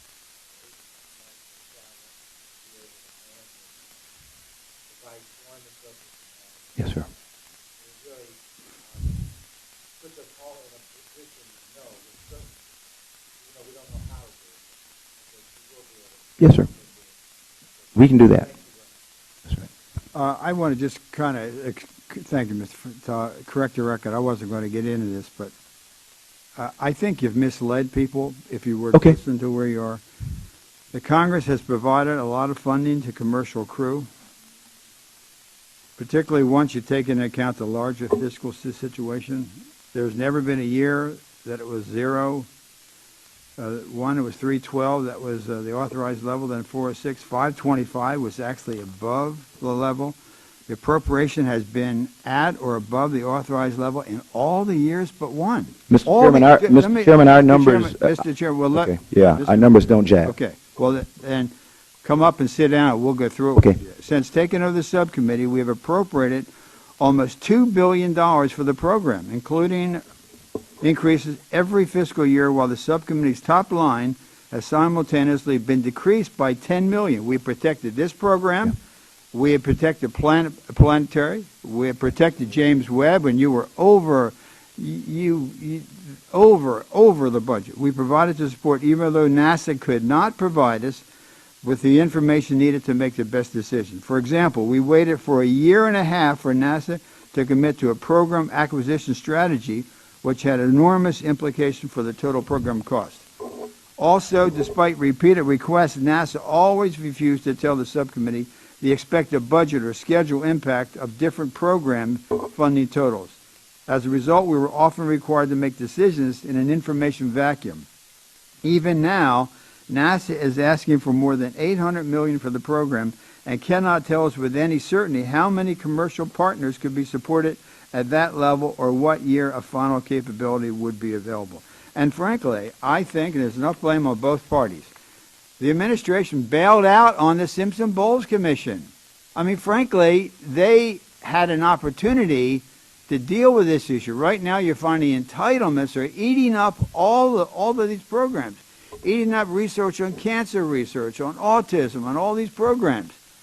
And so I think, it's the posturing, just be honest. So I'm going to ask you to have your people come up, Yes. verify precisely what you said and what we said, and we will put it in the record at the end. But, there are other programs, too. Yes, sir. Mr. James Chairman, Webb is important. as I said in my Planetary opening is important. statement, I appreciate But you all the cannot support that narrow this it committee down, has Mr. given us. Administrator. Mr. Chairman, I have not argued. This committee has given us incredible support in the appropriations. I made that statement in my opening remarks. But when I say our numbers are different, I'm not sure where the staff is getting their numbers from, but I've got the budget run out. Pretty good staff, but Well, let me go to Mr. Harris, and we'll have your Okay. people, you come up, we'll sit down. Yes, sir. I'll be at the meeting, too. But Mr. Chairman, Sure. I agree. This committee, the Congress has provided about $2 billion for commercial crew. We have requested $3 billion over that period of time. So I'm not sure where the But, staff Mr. says that you Administrator. have given us more than we asked. That's just inaccurate. We have asked for $109 billion from fiscal year 2010 to 2015 for NASA. $52 billion of that has been for human exploration operations. The fiscal year, through fiscal year 14, we requested $91.837 billion from Congress. Congress appropriated $89.454. That's $2.3 billion less than requested. So I will be glad to have my folk get together with the committee, but I want to make sure, because this is every time I come here, my integrity is impugned. Mr. Chairman, you may say that, but when you say I have misled the committee, when you say I'm giving incorrect numbers, I am going to have my team sit with your committee, and we're going to resolve where the difference is, because I do not believe they can show me where any committee of the Congress has appropriated more money than the president asked for commercial crew. That is just not true. I don't think anyone. We have spent $12.5 billion since I've been the NASA Administrator on SLS and Orion. $12.5 billion on SLS and Orion. SLS and Orion are on target right now for the projected launch date that we said. We haven't given you definitive. We haven't given you. This stuff takes time. We're going through a key decision point process right now on SLS and Orion. So when they say I haven't given you something on commercial crew, I haven't done that with SLS and Orion yet. We haven't reached the point where we have said we commit to this amount of money for SLS and Orion, and we commit to this launch date. The process that NASA and every other government agency follows, there is a point at which we make a promise to the Congress. We did that, as you said, with the James Webb Space Telescope. We promised you a 2018 launch for an $8-point-some-odd billion budget. We are on target on cost. We are a year ahead on schedule. So now when the staff says we are going to get to the bottom of this, because I am tired of having my integrity impugned by members of the committee and the staff. I'm just not. I'm offended. What was the original estimation for James Webb? The original estimation for James Webb, made by many predecessors of mine, was, I think it was $800 million. Well, it was first priced out at around 400. And let me tell you, as I said to Senator Mikulski, what were the costs being final? What were the costs being final? What were the costs being funded for James Webb? Yes. I think we have always gotten what we asked for James Webb. What will the final cost be for James Webb? Oh, it's $8.5 billion, I think. I'll take it for the record to give you the precise amount. And that cost estimate came out when I came before the Congress and said no one is as embarrassed or ashamed as I am that James Webb has gotten this much out of control. We may talk about accountability. We made changes in the management at the Goddard Space Flight Center, at headquarters. We worked with our prime contractor. They made changes in their management structure. We reformulated our spending plan, and we brought that back to the Congress, and we got blessing from the Congress. And we're on our spending curve right now. We are 13 months ahead in terms of the critical timeline. So, Mr. Chairman, I think we're in sync. You just got me angry when you did not impugn my integrity, but I keep getting these notes sent up that says he's not telling you the truth. I am telling you the truth. So, I mean, if somebody's going to call me a liar and say I'm misrepresenting to this committee, I take that personally. I'm not going to take that. Mr. Administrator, no one called you a liar. Mr. Harris. Thank you very much. Thank you, General. And it's always a pleasure to have an Academy graduate here. My daughter got her appointment last month, and should she go there, she would leave on in the 50th year after your graduation from the Academy. Let me just follow up on or actually bring up a different topic. I think in that new appropriation to get our, in response to what's happening with our relationship with Russia, is there research monies to develop, large liquid engines? Unfortunately, it's not just getting our crew up to the space station. We have a gap if things deteriorate and we don't have these large liquid engines. So how fast can we make our own? Dr. Harris, there is an ongoing study between NASA and DOD where we have an engine study that's underway, and I think it may actually have already reported out and gone to the Secretary of the Air Force, and I will see it soon. I will take it for the record to give you the timeline on giving the U.S.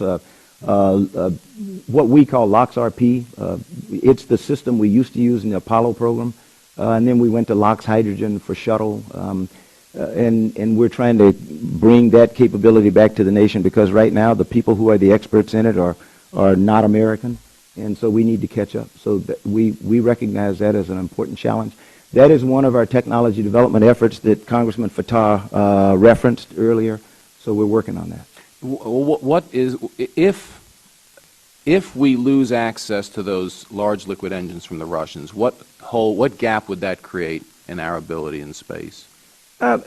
Dr. Harris, I don't want to deal in supposition. We have an incredible partnership with Roscosmos. And I have to use the term Roscosmos because that's the Russian space agency, and Energia and the other companies with whom Boeing and Lockheed Martin, our industry partners deal with them on a one-on-one basis. And those partnerships are solid.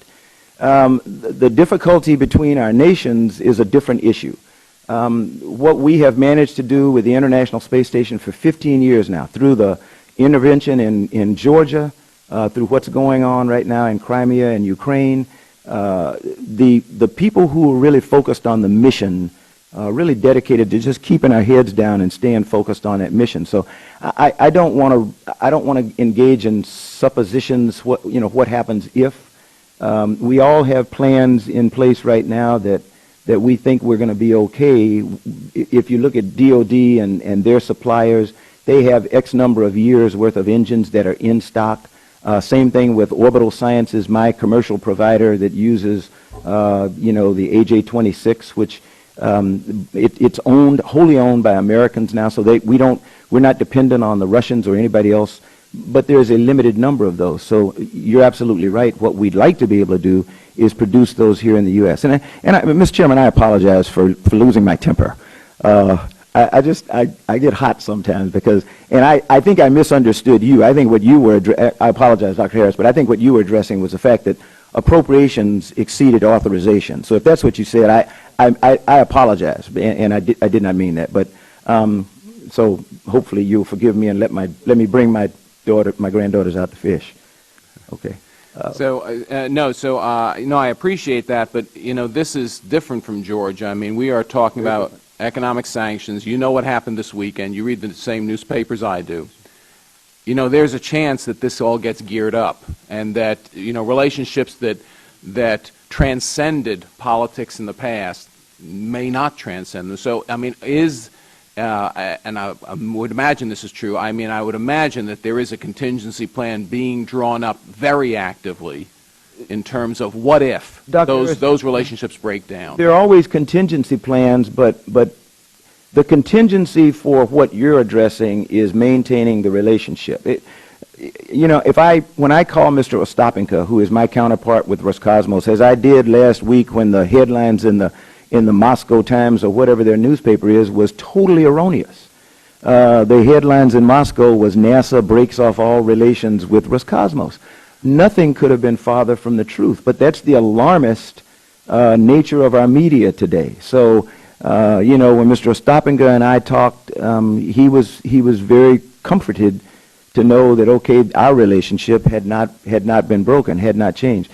That is a contingency plan. I know most people don't accept that, but in the military, where I come from, your contingency is engagement, and it's making sure that your adversary knows how far you will go. And I think the Russians are quite aware of several things. One, that the International Space Station doesn't belong to us, doesn't belong to them. It is a conglomerate of 5 partners. The Columbus module, the 2 big experiment modules, one belongs to the Europeans, the other one belongs to the Japanese. They are clamoring to be allowed to work in those modules because right now the Russian cosmonauts don't work in the other modules. They want to become a more active member of the team. The Russians provide 2 things: access, that's transportation, and the big power. When it comes to operating day by day, environmental control, those types of things, that's what the U.S. provides. So the contingency is if they want to continue to operate in low Earth orbit, they've got to stay in the partnership. And they know that as much as we do. Well, thank you very much, General, because as you know, my district is right next to Wallops. Yes, sir. And you know how important the space station is for Wallops. So I appreciate that, and I yield back, Mr. Chairman. Thank you. Mr. Harris, Mr. Schiff. Thank you, Mr. Chairman. Mr. Administrator, welcome. It's good to see you again back in the subcommittee. And I also want to acknowledge former Attorney General Thornburgh. It's great to have you here. I want to thank you. When I was an assistant U.S. attorney back in the early 90s, you sent me to Eastern Europe for half a year, and it was a round-trip ticket, so I'm grateful. It was a fantastic experience consulting with the Czechs and Slovaks on criminal justice reform. It was a great assignment. Mr. Administrator, while I appreciate the somewhat better request for planetary science in this year's budget, I still remain concerned that it won't be sufficient to meet the nation's goals in exploring our planetary neighbors. NASA's planetary science program has been one of the most successful and spectacular scientific endeavors in human history. From the earliest Mariner series probes in the 1960s to Curiosity on Mars, our planetary program has captured the imagination of the world. And last week's revelations about liquid water on Enceladus has added another destination for our robotic emissaries to explore. I want to just flag, and I'm going to let Mr. Culberson handle the majority of the comments on Europa, but I only want to express my full support for what he is undoubtedly going to say. I'm a full supporter of Europa, and while I'm pleased that it's in the budget, I'm concerned that it's at such a small number, it won't let us get that mission really started in the way I think it should. But I'll leave it to John to focus more on that. Let me focus more on Mars sample return, the science community's top priority. NASA has a proposed mission to be launched in 2020. I'm concerned about the funding profile for this mission, which is backloaded, as well as repeatedly disquieting rumors that I've heard regarding slipping the launch date to 2022. Given the position of the planets, 2020 is particularly advantageous launch opportunity that will enable us to launch a heavier payload to Mars. More payload means more science. 2022, on the other hand, is supposed to be a suboptimal launch window. So if you could tell us the status of the 2020 rover now and what we need to do to ensure that it goes in 2020. And then second, I wanted to ask you about the extended missions generally and Opportunity and LRO in particular. As a threshold matter, I oppose turning off healthy spacecraft that are delivering good science, and I know you do as well. Opportunity has been delivering incredible science from the Martian surface for more than a decade and costs about $13 million a year to operate, relatively little when you consider the hundreds of millions that we spent to get it there. Leaving the rover to die a lonely, cold death when it's fully functional would be a terrible loss of good science. and I think speaks volumes about the overall need for greater resources for our planetary science program. And I'm not at all comfortable with the idea of putting the funding for this extended mission in a new government-wide fund, which, even if it gets funded, and that's a very big if, would only protect these missions for another year. I think they really belong in the baseline budget. So if you could comment both on the Mars 2020 Yes. and those ongoing missions. Mr. Schiff, the 2015... You can call me Doctor. Dr. Schiff. It was always my parents' hope, and that's okay. I probably could, and you're a pretty smart guy. Hopefully, everyone will tell you that the 2015 budget does support Mars 2020 in 2020. It does two things for Mars exploration. It does several things for Mars exploration. It supports the 2020 mission, which is sort of a curiosity. I hate to say a clone, because we're trying to decide now whether it will be a complete clone or what. The science definition team is off doing their work, trying to decide what's going to be in it from a scientific perspective, what objectives. One of the biggest things for the science community is the fact that it will have a caching capability. So it will cache or put in storage soil samples that will subsequently be returned to Earth at a time that we hopefully will be able to identify while I'm still the NASA Administrator. In addition, it funds the 2016 launch of InSight, which is a critical mission to Mars also that will allow us to core into the Martian subsurface. And I will say that you and I agree sort of on extended missions. I think extended missions are great until they start to jeopardize the ability to fly new missions and to generate the kind of excitement and interest in young people in colleges and universities who will want to come in and become engaged in the development of a new mission. So it's a delicate balance as to, okay, how long do you fly extended missions? The totality of our extended missions today is keeping us from being able to do some of the exciting things that we would really like to do. So what we have to determine is, okay, what is the right time to turn off an extended mission? Every mission we fly, we can continue to get data till the cows come home, as they say. But at what point do you say we have enough data in the repository, and now we're gonna analyze some of that data while a new team goes off and develops a new mission? So I said all that to say we're continually evaluating our extended missions. The Science Mission Directorate has an executive senior review panel that's in session right now, and they will decide the fate of some of the extended missions. It may be determined that, okay, it's time to turn off the lights, and others most certainly will be continued. Cassini, we already decided we were going to continue. And as a sidelight, you mentioned Enceladus, I didn't, but Enceladus is a very attractive icy moon that some scientists believe holds more promise for life than Europa. So I did not need another challenge to Europa. Just going to get John started. I know, but I'm just saying, that this is the input that we get. Governor Thornburgh mentioned it before about trying to change cultures. One of the cultures that I'm trying to change is people coming to members instead of me to complain about the amount of money they get, knowing that there's only a limited amount of money, and they get people excited about their project, but it doesn't fit the total portfolio, what we feel is a balanced portfolio of the agency. But I think we're doing relatively well considering the fiscal constraints in planetary science. Well, Mr. Administrator, I appreciate that. We have the nice problem that these craft are built so well that a rover that had a 90-day planned life is now going strong 10 years later. Yes, sir. But if, as I believe, they're producing good science, I think we'd be crazy not to continue their operation, and we'll have to find the resources to do it. One last question. I'm delighted that letters of interest have been exchanged between NASA and the Indian Space Research Organization on NASA ISRO synthetic aperture radar mission. This collaboration between the two countries is critical to the interests of both government and represents a true partnership in Earth system sciences that will benefit all. Given the importance of the mission around the globe, and in particular to California and many western states, in enabling critical understanding of natural disasters like earthquakes and managing water resources, what would be required to move to a launch date of 2019? we don't have a launch date for the mission you're talking about yet. It's not a defined mission. We're still in negotiations with the Indians to see whether they think they can provide the instruments and the like. So it is a mission in formulation.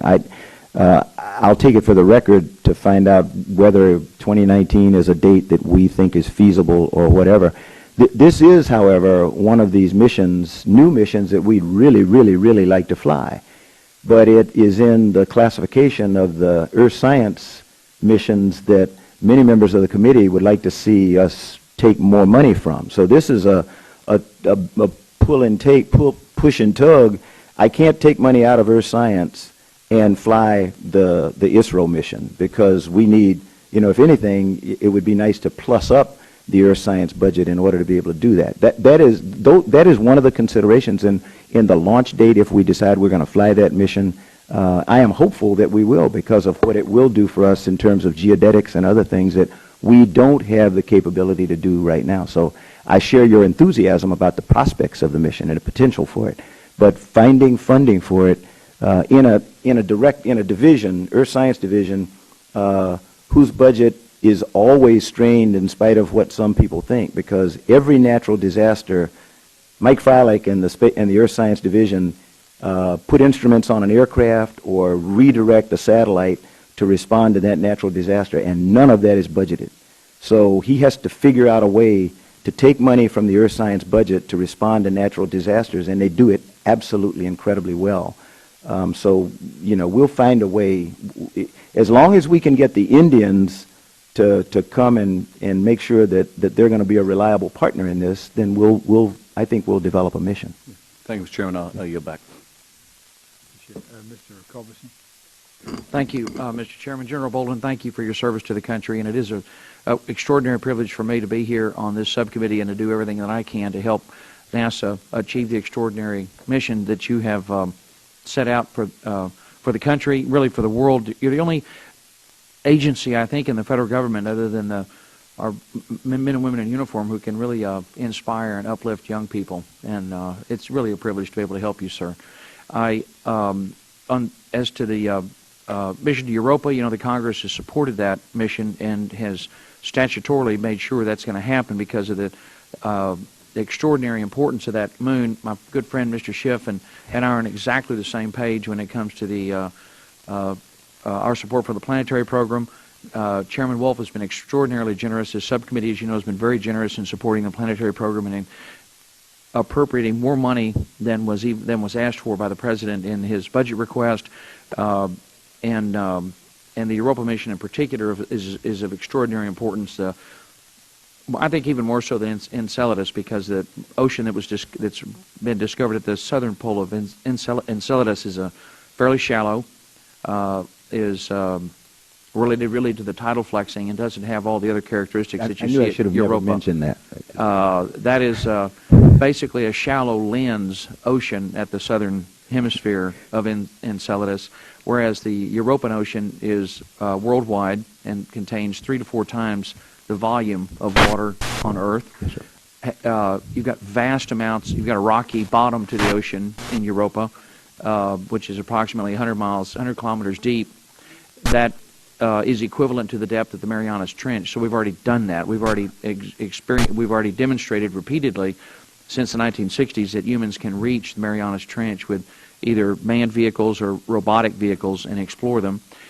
You've undoubtedly also got huge volcanoes on the bottom of the ocean of Europa that are generating because of the tidal flexing by the planet, by Jupiter. And it's also important to remember that the surface is probably approximately 60 million years old, and that saltwater ocean on Europa, that means that surface has been circulating all this time. And because of the high radiation environment in which Europa sits in an orbit around Jupiter, that radiation has stripped away hydrogen. So oxygen-enriched ice has been replenishing or oxygenating that ocean for billions of years. And of course, you've got organic compounds. You've got all the elements for life on Europa. And this is why the scientific community, it's not just the Congress, it's the decadal survey last decade and this decade put Europa at the top of the list.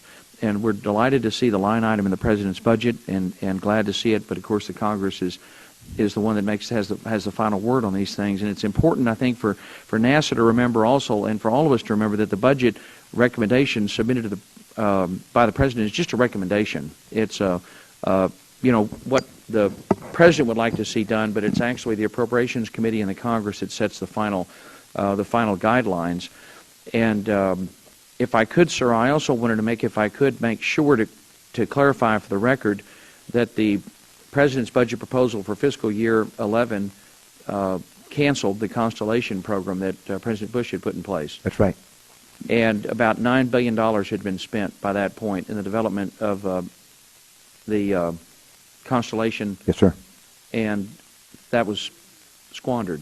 No, sir. You still got some benefit, obviously, because that technology continued Yes, sir. to be used in the development of the SLS. But what's particularly distressing is that but for that cancellation, the Constellation would be operational this year. That is not correct, sir. What year would it be operational? We don't know. We don't know. If we had continued You're asking for conjecture, Congressman Culberson. Constellation was not on a good trajectory, and this is something we would really, I would take for the record, because we need to go back, and I don't want to state where Constellation would have been today, but Constellation was not on a good trajectory. We were talking about going to the moon. We had no plans. We had abandoned plans for the lander because of its cost. It was not a program on a good trajectory, but it was not money lost. That was whatever was spent on Constellation was money well spent, because we have taken advantage of the technologies that were developed there. If you look at the heritage of SLS and Orion, they come from the Constellation program. So I would be the first to say that money was not squandered, was not lost. I would agree with you, but there's still some benefit, obviously, from that investment in the technology. But for the cancellation of the Constellation program, we would be very near I respect your. All I can say is I don't know. I will take it for the record. I respect whatever analysis it is that you're using as the basis for that projections that were statement. done at the time by the NASA administrators that had created this program. When I became the NASA administrator, that was not the projection that I presented to anyone. Well, one of the reasons I'm just saying, I'll take it for the record. All the projections that we have seen were that we would launch by 2015. Yes. I'm saying, Congressman, I'm accepting your analysis, your assessment, but you asked me, would we be launched by now? I said, I don't think so. Oh, by 2015.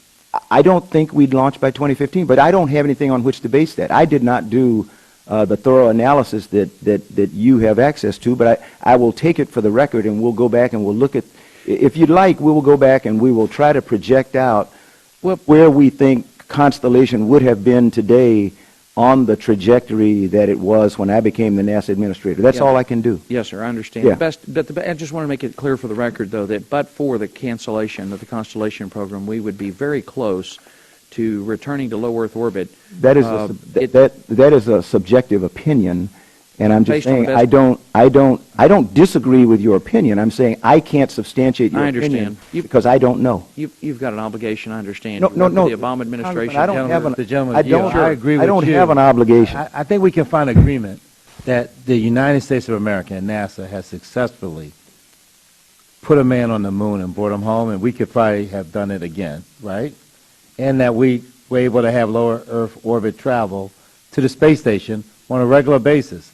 That what the administration decided was that we wanted to explore where no person had explored before, and that we wanted to have deep penetration of space and to seek human travel to Mars, and that going back to where our nation had already been decades earlier, or making routine flights to the space station, was not something that required a governmental investment, that what we needed to do was get private enterprise in America engaged in this activity of doing what the government had already done. Right, and I understand and agree with the policy. I've been a big believer in the Yellow Pages test for years. If you can find a service in the Yellow Pages the government does, you should do your best to try to privatize it. And I think it's a wonderful thing that ultimately maybe we'll reach the point where, Mr. Fattah, I agree with you that maybe you can step out to, you can fly to low Earth orbit just like stepping out the front door of the Rayburn building and catching a cab. It's a wonderful thing.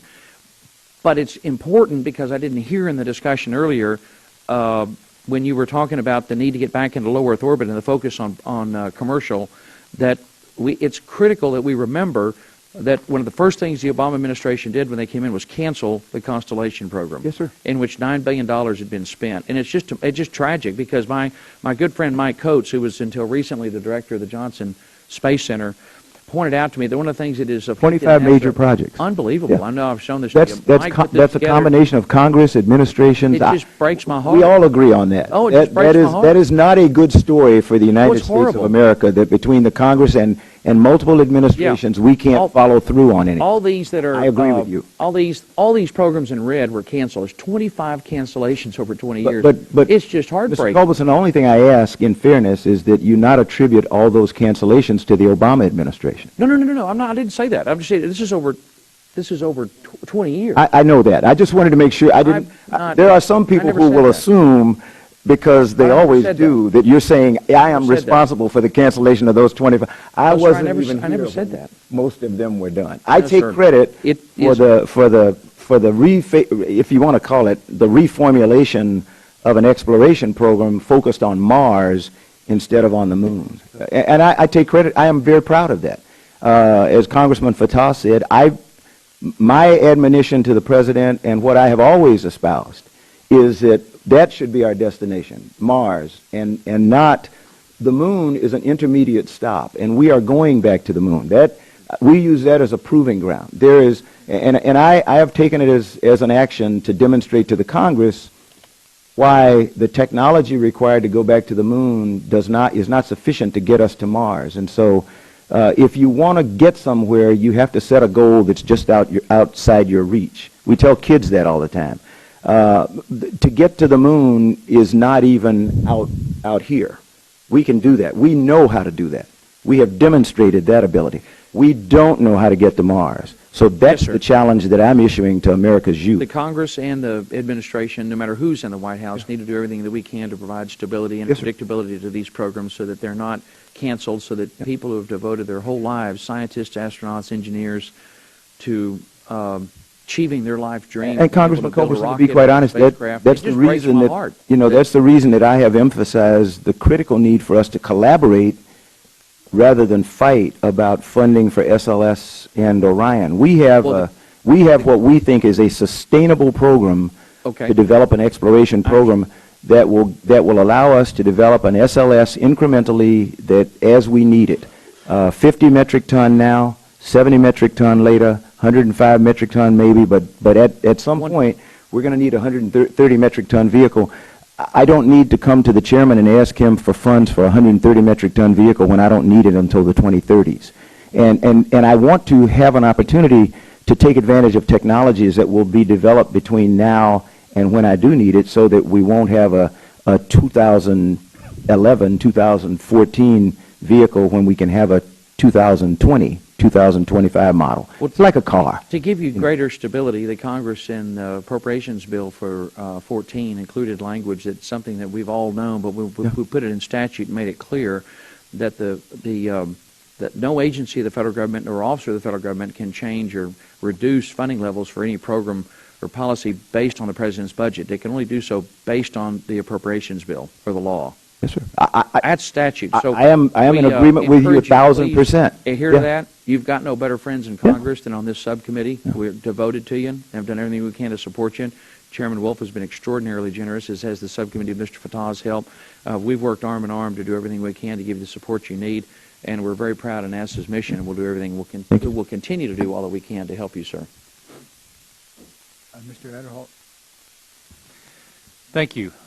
Thank you for being here this morning. Sorry I came in late. I was chairing another subcommittee where, as you know, Chairman Rogers has packed all of these hearings in so we can get to work in regular order, and which is a great thing. And so we're working diligently on all these hearings. Sometimes they just overlap. So let me ask a little bit about go back to SLS. My understanding is that in January you were pleased that Congress had funded the SLS rocket development work at $1.6 billion. in the sense that those funds were necessary to keep the program going. There is some concern that OMB and OSTP may be out of step with most Americans about the fact that Americans want the United States to lead in the world in human exploration of space beyond low Earth orbit. For the fourth year in a row, we have a budget request that is below the combined total authorized levels of rocket development, ground operations, and SLS-related construction. The FY15 budget request puts us at $219 million below the funding provided in FY14 appropriation bill on rocket development alone.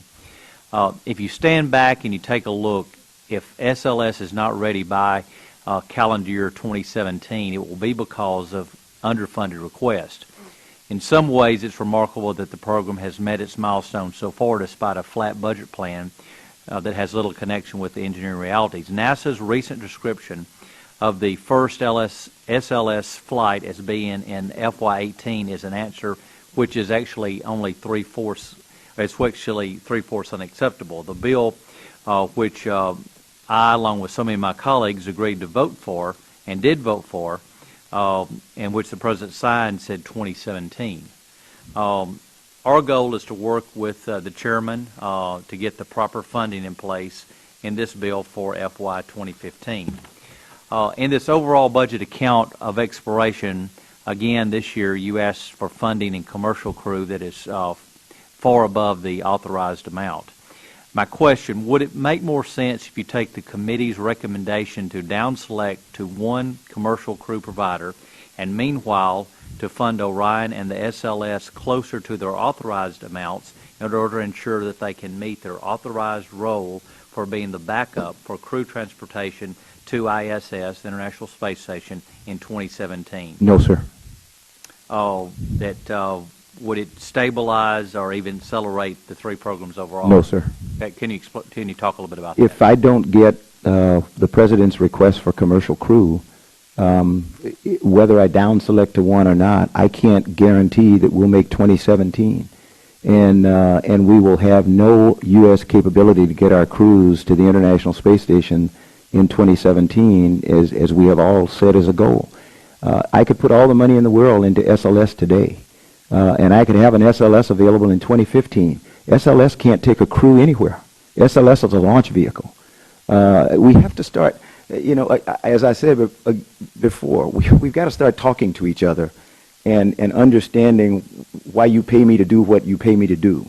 My advice to this committee and all committees has been, allow me the flexibility to spend as necessary such that SLS and Orion get to the finish line together.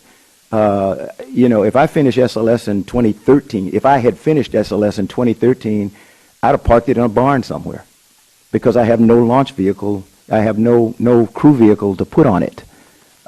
My concern right now is making sure that Orion is going to be able to meet the schedule on which SLS is marching. We're closer to having KDPC, which is our decision point. Our key decision point for SLS will be made here in the next month or so. That will tell us how the launch vehicle fares, and I'm comfortable with where it is. I've got to now work intently to get to that same decision point with Orion. And Orion is a little bit more complicated than SLS because SLS is pretty much, it wasn't impacted by the shutdown, for example. We lost a whole month almost in the shutdown on Orion because we had to lock the Lockheed Martin crews out of the ONC building, and that's time we'll never get back. So my concern is making sure that we continue to look at the integrated exploration picture. People want to know, when's SLS going to be ready? I would say the question should be, when are SLS and Orion going to be ready in an integrated package? And right now we're thinking we're still saying we think that's going to be the 2017 timeframe. That's our target. Once we get the two married up in terms of the key decision point, we'll be able to tell you for sure, okay, the integrated package is going to be ready for launch in December of 2017 or some whatever date it is. If I don't get money to bring about commercial capability, then we will have to revert to government capability to get our astronauts to low Earth orbit, and that will divert funds away from exploration, away from the mission for which SLS and Orion have been designed. And I said I would not do that. In an effort to try to keep commercial interested in developing a crew vehicle, I promised them that Orion would not be configured such that it was optimized to go to low Earth orbit, to the International Space Station.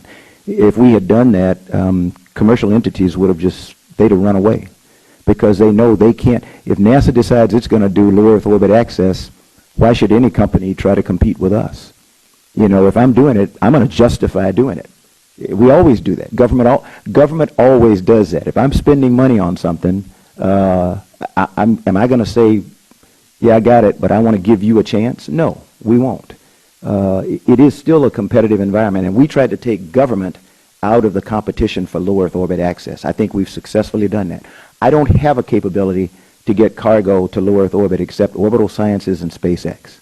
And I think that's the way it should be. As Mr. Culberson said, you can go to the Yellow Pages, and there are at least 2 companies in the Yellow Pages now for cargo to low Earth orbit that are American companies. Prior to the last couple of years, the only companies in that Yellow Pages were foreign carriers. Give me what we're asking for commercial crew, and in 2017, when you go to the Yellow Pages and say, I want to get a crew anywhere in low Earth orbit, you're going to have at least 1 American company. So, but if I down select to 1 right now, the competition goes out the window, the price goes off the page, and 2017 may go out the window. So it is a very delicate balance that we're trying to maintain here. It's simple business. You know, I'm trying to learn from you all about simple business. Business says when there's competition, the price goes down. When there is monopoly, the monopoly controls the price. That's why I pay what the Russians ask for a seat on Soyuz. Why? Not because I like to, but because that's the only way I have to get my crews to space. Thank you, Mr. Chairman. Mr. Patel. Thank you. There's almost no disagreement or light between those of us on this committee, even though we wear different jerseys, when it comes to NASA, and we want in us the desire to make sure that you can continue to be the preeminent organization in the world in terms of space exploration. But the Congress has its own responsibility to bear in these matters, okay? So it wasn't the Obama administration, it was the 2006 CR that underfunded Constellation to the point in which it created this problem. And this was before Obama was sworn in, before you ran NASA, and you know, and nobody probably on this panel had much to do with that CR at that point. But that is the origins of why there was a domino to the cancellation of Constellation. So we just need to put this in perspective. But I want to go on to some of the things where we do agree, right? So in terms of Saturn and this ocean and one of its planets, the optics technology that DOD, the intelligence community, NASA, everybody's interested in, that'll be, I think, useful, and we can, you know, whether it's in the planetary side, I mean, there are ways to support that and to find other ways, because this is exciting. It's an exciting find, but it also can usher forward more investment in space technology. Yes, sir. And I want you to talk about the optics tech that's necessary. Well, I mean, a Europa mission, for example, when we, not if, when we fly the Europa mission, if we have perfected optical communications, laser comm, whereas it would take, I'd have to pump data, images from Europa up to a satellite, hold it and dump it back to Earth over days or weeks or whatever. With optical communications, the pipe is going to be incredibly enlarged, and I can get much more data back to Earth real time than I can with today's technology. That's very important for some. I mean, if somebody, a scientist who is interested in studying the outer planets, right, optical communications is going to be absolutely incredible because of the amount of data. We flew a test on Laddie. As I said, we're still on the moon. We have Laddie, which, fortunately, let me put it this way. Fortunately, Laddie is going to crash into the moon the end of this month. Now, you may say, why do I say that's fortunate? Because that's one mission we don't have to fund, and we can take that money and put it toward another science mission that will study the moon or Mars or somewhere. So that's one way to answer the question about how long do you fly an extended mission. You know, Laddie was planned to do this, and so it will come to its planned end.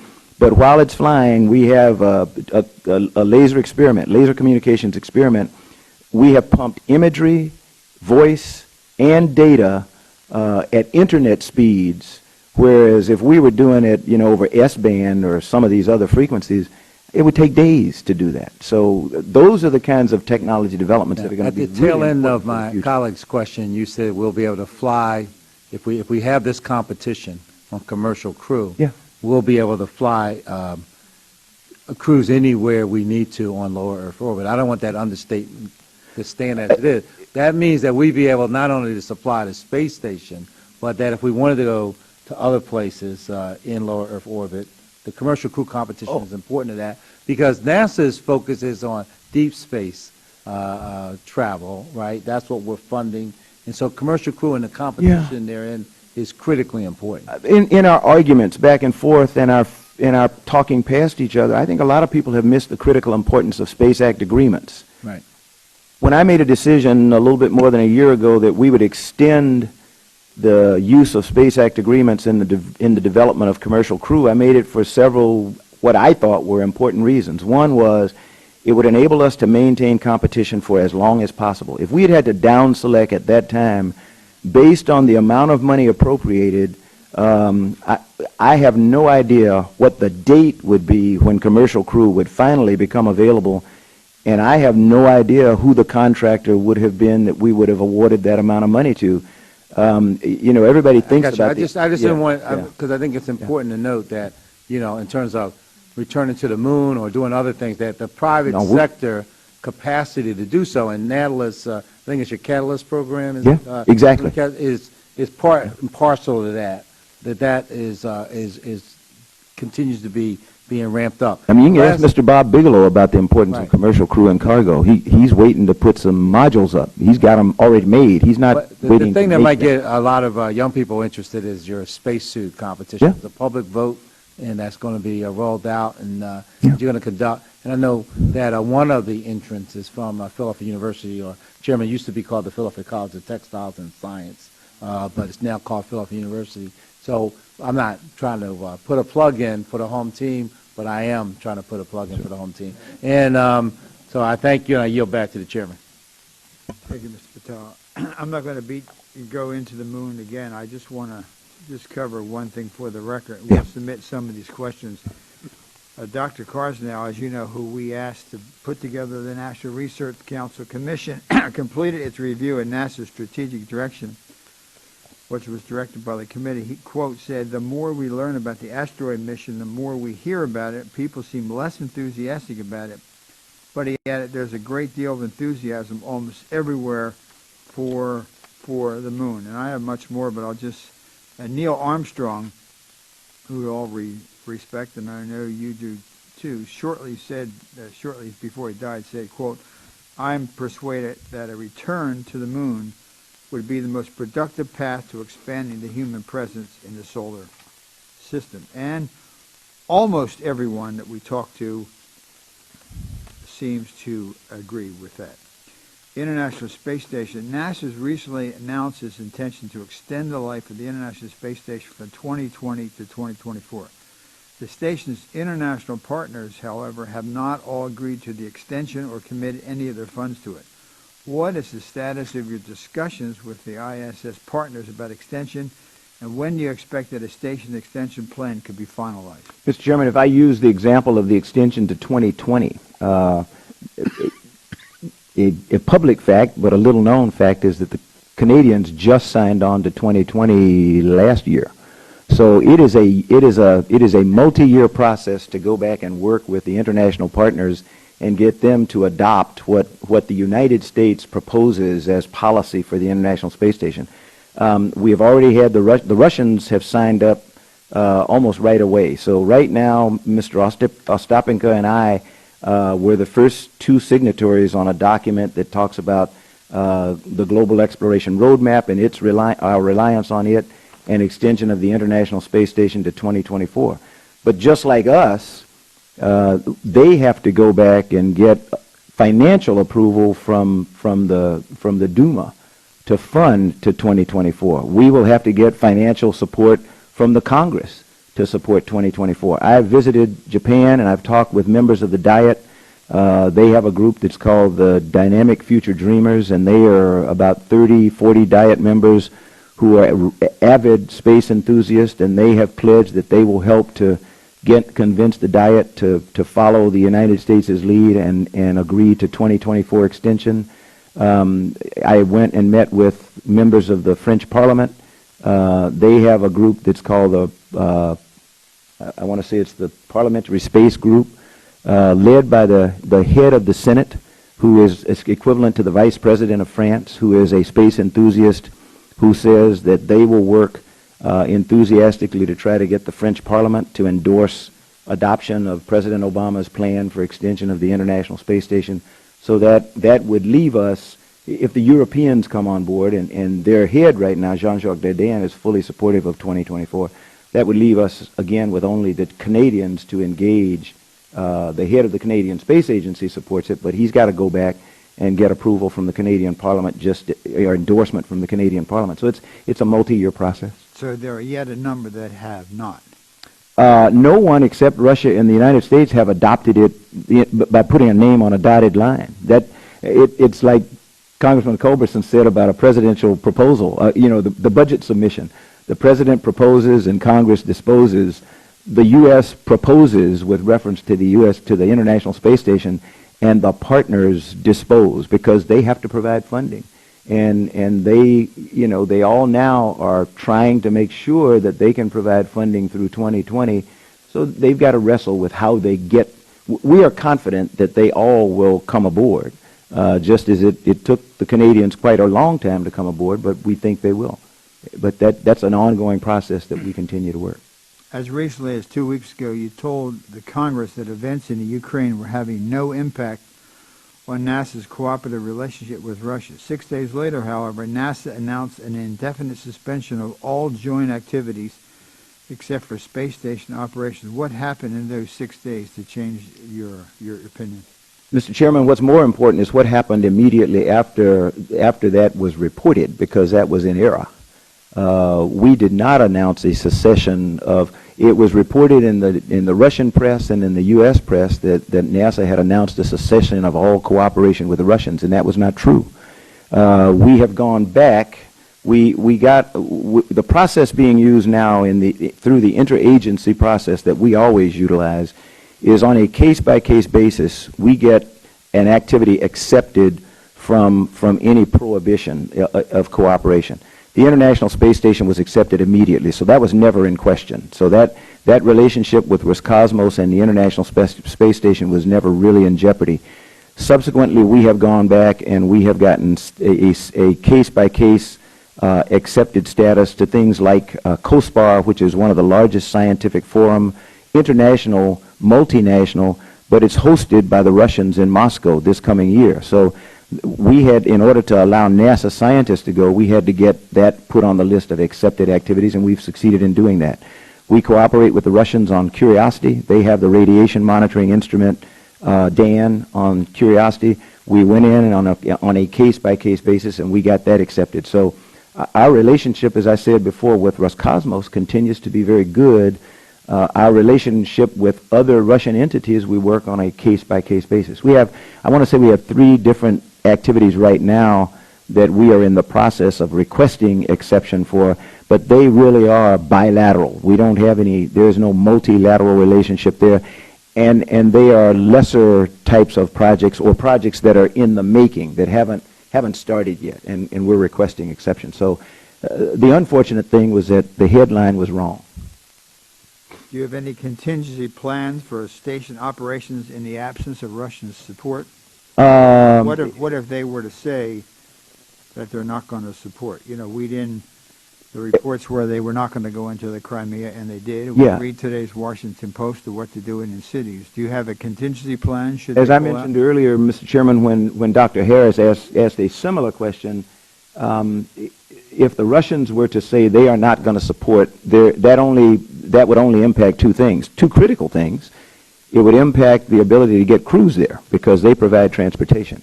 It would impact the major means of propulsion for station. But as we have demonstrated before, while the Russian power and propulsion module, Zarya, is the largest and the primary means of maneuvering station, frequently we will use the Japanese module when it's there. We can use, we'll be able to use Cygnus, or we may be able to use SpaceX Dragon. We have other ways to maneuver the International Space Station. So the big thing for us is access. And the big thing for the Russians is day-to-day operations, it's environmental control and life support. It's almost everything else that has to do with the International Space Station. It's access to laboratories. So the people that would really be hurt by a break in our relationship with Roscosmos would be the Russians. But do you have a contingency plan? Our contingency plan is to keep working to maintain that partnership as vibrant as it is, while we allow the State Department and the National Command Authority to work the political and diplomatic issues. Well, that hasn't gone very well so far. But that's not my job. And I don't mean to be that's a flip response, and I don't want to say that. I try to stay out of diplomacy and politics. I'm certain the State Department and the National Security Council would be very angry with me if I did, if I went, like I met with members of the Duma, and I have done that before, but it's been with approval of the interagency process that I'm going to talk to them about a very specific thing, extension of the International Space Station to 2024. When I meet with members of the French Parliamentary Space Group, that's getting into diplomacy if you really look at it, and so I get that approved through the interagency process, and that is all I do, is I talk about the specific topic that I have approval from the State Department and others to talk about. I am not authorized, nor do I want to be involved in talking to the Russian government about our relationship on the International Space Station. I understand, but we have not had cooperation from the Russians on Syria, nor have we had cooperations on the Crimea. I understand, Mr. Chairman, but I'm saying the part that we are responsible for negotiation and partnering is working very well, and I continue to work with my American partners, to be quite honest, the State Department, National Security Council, and others, to make sure that if at all possible, they keep the International Space Station above the fray. I don't know. You know, if they're as good as I hope they are, then we'll stay above the fray. I'm going to go to Mr. Hunt in just a second. One more, see if we think about it. NASA has stated its desire to maintain multiple companies in the next round of commercial crew development awards and have a domestic crew capability in place by, as you said earlier, 2017. Its ability to achieve both of these goals, though, hinges quite significantly on how much money NASA's industry partners say they will need to complete their development process. And that information is currently subject to a procurement-based embargo. How long do you expect that embargo to last? The blackout will last until the announcement is made, hopefully in August. That will be when the announcement is made, and the selection will be based on two things. One will be the amount of money in the 2014 appropriations, and as I said in my opening statement, I am very thankful to the committee for the amount that you appropriated. The increase to 696 was really, really helpful in giving us hope that we'll be able to have more than one provider and that we'll be able to make 2017. If we're able to get the President's request of 858 in 2015, and we, you know, it's our hope that we will have some indication as to how that's going before the decision is made in August, and that would also influence the number of providers that would be selected by the selecting official. I doubt there'll be a final bill passed. But I mean, you know, in indication, generally what we do in planning is we look at what the House Authorization Committee, Appropriations Committee says, and the Senate Appropriations Committee, and we keep our fingers crossed that the number we finally get is going to be bounded by those two numbers. If you give us a good number for commercial crew, just to be very candid, generally the House number is a little bit lower than the Senate number. So if I get a good number from the House, no matter what it is, then we will take a look at that number added to what we have for 2014, and that'll help us determine how many we can select, whether it's 1 or 1.5 or 2 or whatever. Mr. Honda? So it is very important to get an indication from this committee as to what it is you're taking to the negotiating table for ultimate negotiation. Yes, sir. Thank you, Mr. Chairman. And welcome, Mr. Administrator. I'm a bit troubled by the President's proposed defunding of the Stratospheric Observatory for Infrared Astronomy, better known as SOFIA. This airborne telescope is our nation's only far infrared observatory, and after a decade of development, it's only just became fully operational this past February, a couple of months ago. We spent 60% of the total cost, which was near $1.2 billion, and yet the program has acquired less than 5% of the data planned. So now that we are starting to finally reap the scientific benefits, NASA is planning to cut the program. The administration claims SOFIA is being canceled to provide funding needed for higher priority projects, but this statement directly conflicts with NASA's fiscal year 2014 budget request, which said SOFIA funding was essential because SOFIA will soon be NASA's only far infrared mission, as Spitzer's cryogens have been depleted and Herschel's cryogens will be exhausted by mid-2013. It is the only mid-infrared mission until the James Webb Space Telescope becomes operational in 2018. Spitzer and Herschel's cryogen are now depleted. SOFIA is our only far infrared mission. So SOFIA has been a top priority of the astrophysics community for years, as is noted in the astrophysics decadal surveys.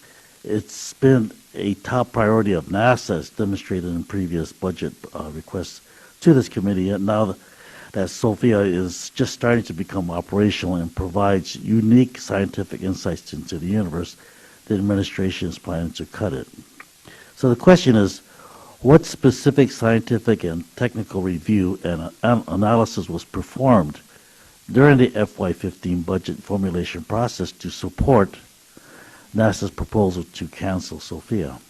Mr. Honda, if I can, let me go back first of all and say the President's proposal, our proposal to suspend operations on SOFIA is a proposal. We continue to operate SOFIA by the original 2014 plan, so we've got more time in this fiscal year. We put together a bipartisan, we put together a NASA DLR German task force to take a look at SOFIA, its cost, potential sources of additional funding that would enable us to continue to operate it into the future. And so that work is not done. So we have not made the final determination that SOFIA will be put into mothballs or whatever it is. But that is the proposal. The process in which we engage was a typical one where the Science Mission Directorate looks at the priorities on other astrophysics missions. They looked at the functioning of existing missions, and as you mentioned, Herschel, other satellites that we are hoping that SOFIA would be able to replace, continue to function. Their projected failure, which is what it is, we're saying we don't think they have enough cryogens to be able to go beyond X date. As Congressman Schiff pointed out earlier, one of the downsides of our goodness is we generally are wrong in our projection of the end of life for things that we have built, and they last longer than we thought. So we still have the capability to get data in the range that SOFIA would be doing. SOFIA does have some unique characteristics that we would like to have, but the astrophysics community did not have SOFIA ranked high enough in their prioritization that when we had to go through the types of budget exercises we did leading up to sequester, SOFIA did not make the cut line, if you will, where we thought we would be. But we stepped beyond sequester. Well, we're not beyond sequester. We have a 2-year hiatus, and with no indication that we are not going to go back to where we were before. And if we go back to where we were before, then SOFIA and a number of other projects go away. So SOFIA just did not rank high enough on the list of scientific priorities because we still, and I'm not a planetary scientist or an astrophysicist, but as they explained to me, we do still have sources of getting the data that SOFIA would provide. So it's not that by not flying, we've been getting that data up until SOFIA started flying last year. So, we are still looking for ways to save SOFIA.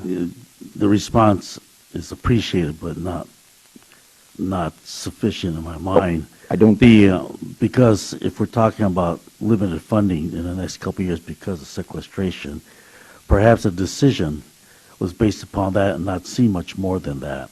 So I would suspect that revisiting the issue and the question might be pertinent. The other thing is that the other two satellites, they're orbital, and they're going to deplete. Yeah, sometime at some point. SOFIA has the ability to regenerate itself because it's not fixed. They get up there and bring it back down. So that flexibility seems to be an advantage that we should be looking at in order to sustain that kind of probe in science and effort. And so I guess I'd like to hear from you in the near future to go back to that community and find out whether they've changed their minds based upon the change in the scenery. And that's exactly what we're trying to do. We expect to have a report out of the bilateral working group by the end of this month. That will be DLR and NASA astrophysics people saying, here are proposals that we have come up with to preserve the capability of SOFIA for the future.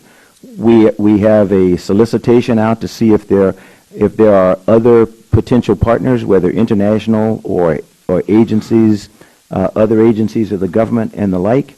That will tell us a lot. If SOFIA is as important as some in the science community say, my guess would be there will be people standing in line to add their funds to maintaining SOFIA. It's like I get notes from kids all the time with $1 that they want to make sure that NASA keeps doing stuff. I would expect that we will see people who don't fund SOFIA today that will be willing to help fund it in the future because they'll get data from it. I just have to go by your terminologies. Like the question is, I'm asking if you're cutting the program. You said no, it's a proposal. Yes, it is. And then you're working with your partners. Your partners are Germany, and they're putting in probably about 20% of the total cost. That's right. And we're 60% expended the amount allotted and authorized. Are you saying that the proposal and the effort will continue until the 40% is expended, and we'll see after that, or? I'm saying that we are making an effort to find ways to fund the operation of SOFIA. When we went through the process of evaluating which astrophysics missions would go, there was no other astrophysics mission, that would provide the level of funds that we could take that single mission away and get the same result with the budget that we did with SOFIA. We could peanut butter spread it, and then what we would do would be to degrade the capabilities of multiple astrophysics missions. Mr. Chairman, just one last question. The information that you would extract from the far infrared observation further out, what value does that have with all the other programs that you are supporting to move forward in space exploration? I asked this question yesterday, and again, I'll take it for the record to get you the precise answer, but when I asked this question yesterday, they're looking at organics in the atmospheres of other planets, or looking, because it's infrared, it can see through things that Hubble, for example, can't see. But once it discovers that there's a region that we want to explore, it's not going to be SOFIA that does that. James Webb is then going to hone in on that particular area. Over time, you might get the same information from James Webb, but as they explained it to me, and I think I understand it, James Webb is sort of like looking for a needle in a haystack until it gets some specific data. Sophia, because of the wavelength in which it looks, just sweeps through and boom, it just comes up on an area of interest that we then use another instrument to get the critical data that we need. But that's why I say it does have its wavelength is unique in its ability to cut through other galaxies and other planetary systems that the survey instrument, it would be a waste of time and money to allocate it to looking out broadly, hoping that it finds something. Thank you, Mr. Chairman. I look forward to a response on the other questions. Mm-hmm. Thank you, Mr. Honda. Mr. Culberson. Thank you. General Bolden, if I could follow up on a question that Chairman Wolf was asking about contingencies in the event the Russians invade the Ukraine, and this morning's Washington Post, he's correct, has got a disturbing story. We know that there's tens of thousands of Russian troops massed on the eastern Ukrainian border, and the Secretary Kerry announced in this morning in that Washington Post article that he's absolutely convinced that it's Russian special forces are the ones that are responsible for stirring up the agitation in eastern Ukraine. There's still individuals who hold up in one of the Ukrainian government offices in Donetsk, and they've erected tires, barbed wire, and the dispute everyone believes is going to be used by the Russians as an excuse to go in and invade the Ukraine. Things would deteriorate fairly rapidly in that event, and the Air Force has contingency plans. They have a stockpile. I'm looking at the March 24th issue of Aviation Week in Space Technology on page 28 points out that to mitigate concerns about supplies because of what's happening in the Ukraine, the Air Force maintains a stockpile of roughly 2 years' worth of the RD-180 engine that is built by Lockheed Martin under a license with the Russians. And if, Aviation Week points out, if Russia were to hold the RD-180 hostage, the Defense Department estimates it would need $1 billion over 5 years to establish production on U.S. soil. So the Air Force has a contingency plan. And I wanted to follow up on Chairman Wolf's very, very important question, specifically, of course, not only because of the concern that the Congress has, but also for the, frankly, out of concern for, astronaut Steve Swanson, who's a flight engineer on the ISS right now, and NASA astronaut Rick Mastracchio, who is also a flight engineer, and for their families. What is NASA's contingency plan in the event? Contingency plan for deorbiting any crew at any time is they become a crew member on Soyuz. We have 2 Soyuz, if you want to call them that, emergency return vehicles, and so they would, if the decision were made to demand station, the 6 crew members on board would get into the 2 Soyuz vehicles there, and they would return to Earth. That's the contingency plan. That has always been the contingency plan. Okay, that's, I think, what Chairman Wolf was asking. We just want to make sure. I thought the chairman was asking for something far more broadly. How do we continue to operate? And if that was not your question, then I answered the wrong. I took the chairman's question to mean, what is our contingency plan for continuing to operate the International Space Station if the Russians decide that they're leaving the International Space Station? Because as I explained, that's an the important Russians question have as well. 2 things. They have Zarya, which is propulsion, and they have Soyuz, which is access. They don't run the International Space Station. They are, and I want to mark, I'm not going to say that, I'm going to be careful. We could continue, if we had access to the International Space Station, we could continue to operate the International Space Station until that access went away. Our contingency plan, if you want to use a similar, if you want to equate ours to the Air Force's, and if you could read me one more time, what was the length of time that the Air Force said for development of a U.S. Air Force has a 2-year supply of engines. Yeah, I know that because I talked to that earlier with Dr. Harris. Right. Yeah, but it would take X billion dollars, $1 billion, which is not budgeted yet, to establish production on U.S. in the soil. next 2 to 5 years. Our contingency plan is to take $858 million to give to an American company that in the next 3 years, a defined period of time for a defined amount of money that is in the President's budget, the billions of dollars that the Air Force says they would need to do, replacement engine, that's not in the budget yet. Look, realistically here, we have the best contingency plan of anyone, and our contingency plan, unfortunately, has a 3-year time horizon. The Air Force's contingency plan has a 3 to 5 year time horizon and no budget.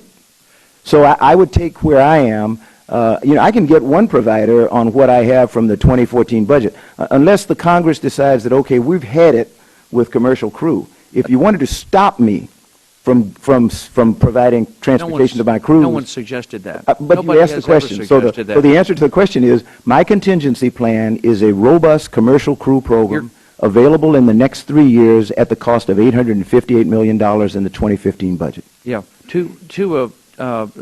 Under what circumstances would NASA abandon the space station? I cannot foresee of any circumstances short of the National Command Authority directing NASA and all government entities to curtail all activities with any branch of the Russian government. That's the only reason we'd abandon the station. And I don't see that, that could happen, Congressman Culbertson, but the station is too valuable right now to too many nations for us to sit around and think about how do we abandon it. We need to be thinking about how we maintain our capability to operate there. My answer to you will be the same till the cows come home. $858 million in the 2015 budget, and I can guarantee you we will have access to the International Space Station through American providers in 2017.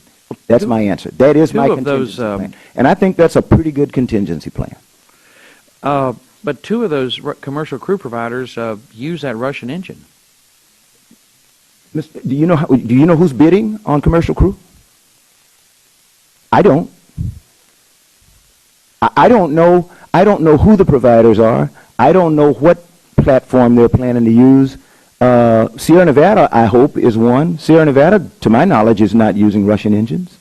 Well, I do. SpaceX, I hope, is a bidder, and they're not using Russian engines. Well, we have American capability to do what we want to do if we fund it, if we trust American industry, without any reliability on Russians, without any reliability on Russians.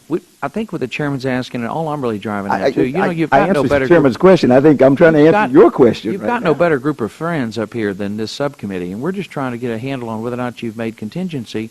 Congressman Culbertson, you are not accepting my answer. My answer is I have a 3-year, $858 million contingency plan.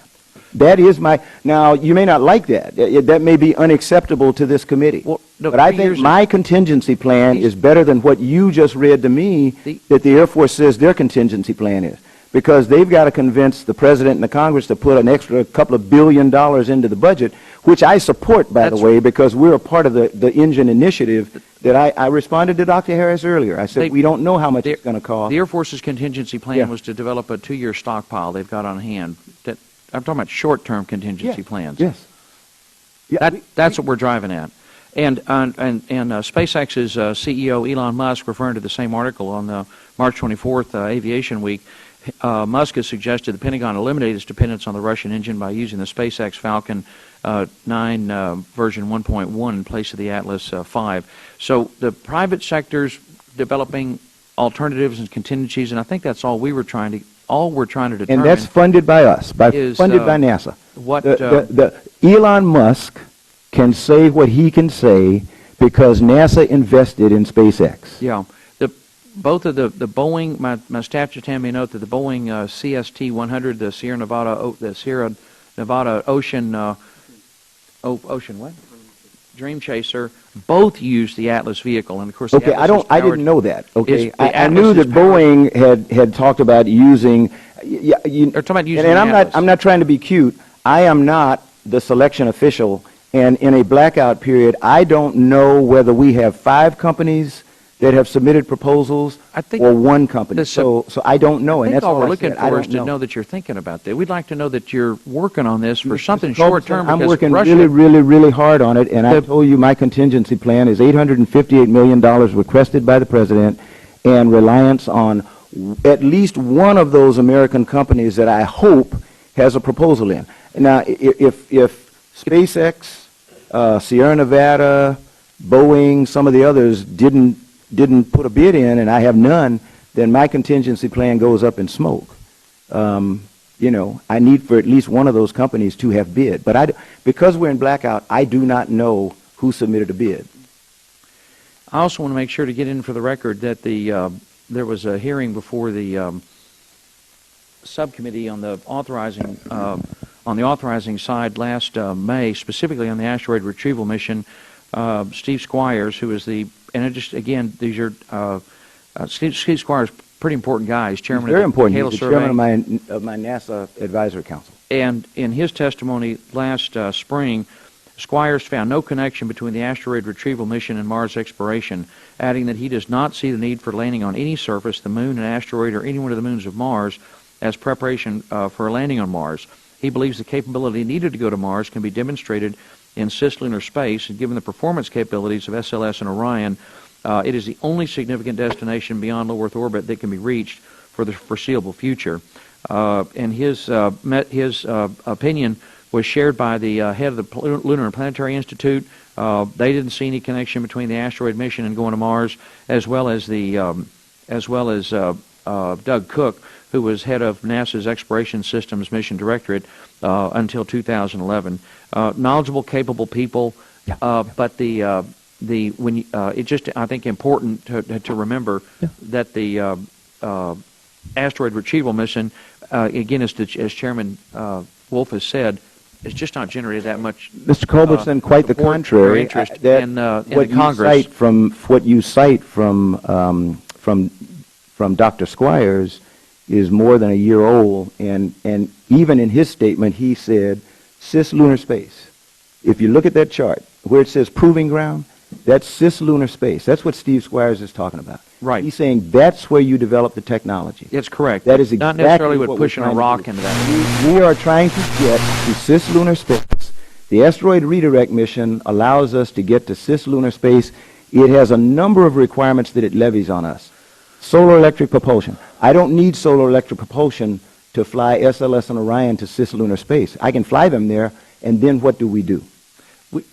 We support you. We're going to do everything we can to help NASA. Mr. Culberson, you know how much we love you and support you, but we are there's not a lot of developing support technology for this asteroid in mission cislunar in space, Congress. and the asteroid redirect mission levies requirements on us for technologies that Steve Squires is talking about.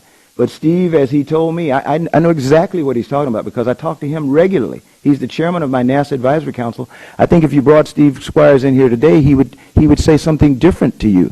Mr. Honda and I have looked at some of this stuff together out at the Ames Research Center. That's a year old that your technology is moving much more rapidly than anything you can quote from a report from a year ago. I'll wrap up, sir, but the money is so tight. We're just concerned about making sure that you've got the resources you need to do your core missions. Mr. Chairman, Mr. Chairman, with all due respect, I've given you my contingency plan. I realize how tight money is. I'm saying I only need $858 million of it. Mr. Fatah. Mr. Chairman, I think whatever other questions I have, I'll submit for the record, but I think it's been very helpful so far. Thank you. On aeronautics, after a long run as an undisputed leader in aviation technology, the United States has begun facing aggressive, focused global competition. The best way to ward off this competition is through the development of new technologies that will protect American market share, but we appear to be following the opposite strategy. As global competition has intensified, investment in NASA's aeronautics program, which would likely develop those game-changing new technologies, have decreased substantially. The program is currently close to 40% smaller than a decade ago, and NASA is once again proposing a cut in its annual aeronautics budget. How can we sustain our aviation leadership with a shrinking R&D support? Mr. Chairman, in fact, the aeronautics program has redirected its strategy. It now has 6 strategic thrusts that they have gone out and worked with industry to look at where we need to focus our efforts, given the amount of money we have dedicated to aeronautics. And we feel that those 6 thrusts will keep America at the forefront of development of aeronautical systems. We are working on integration of unmanned aerial systems into the National Air Transportation System, We're looking at ways to be environmentally responsible by reducing emissions, reducing noise, and increasing speed of airplanes that fly today. We have released already 2 specific software packages to the FAA that allows them to get aircraft off the runway and to their cruising altitude much faster. That is documented savings of hundreds of millions of dollars to hundreds of thousands of dollars to aircraft companies that have been tested with us.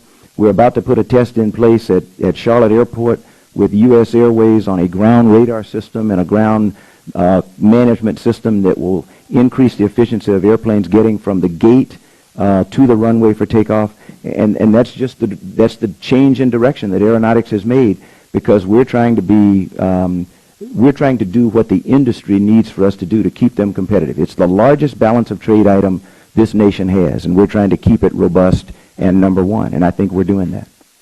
Well, I think we are falling behind, but Mr. Do you want to go?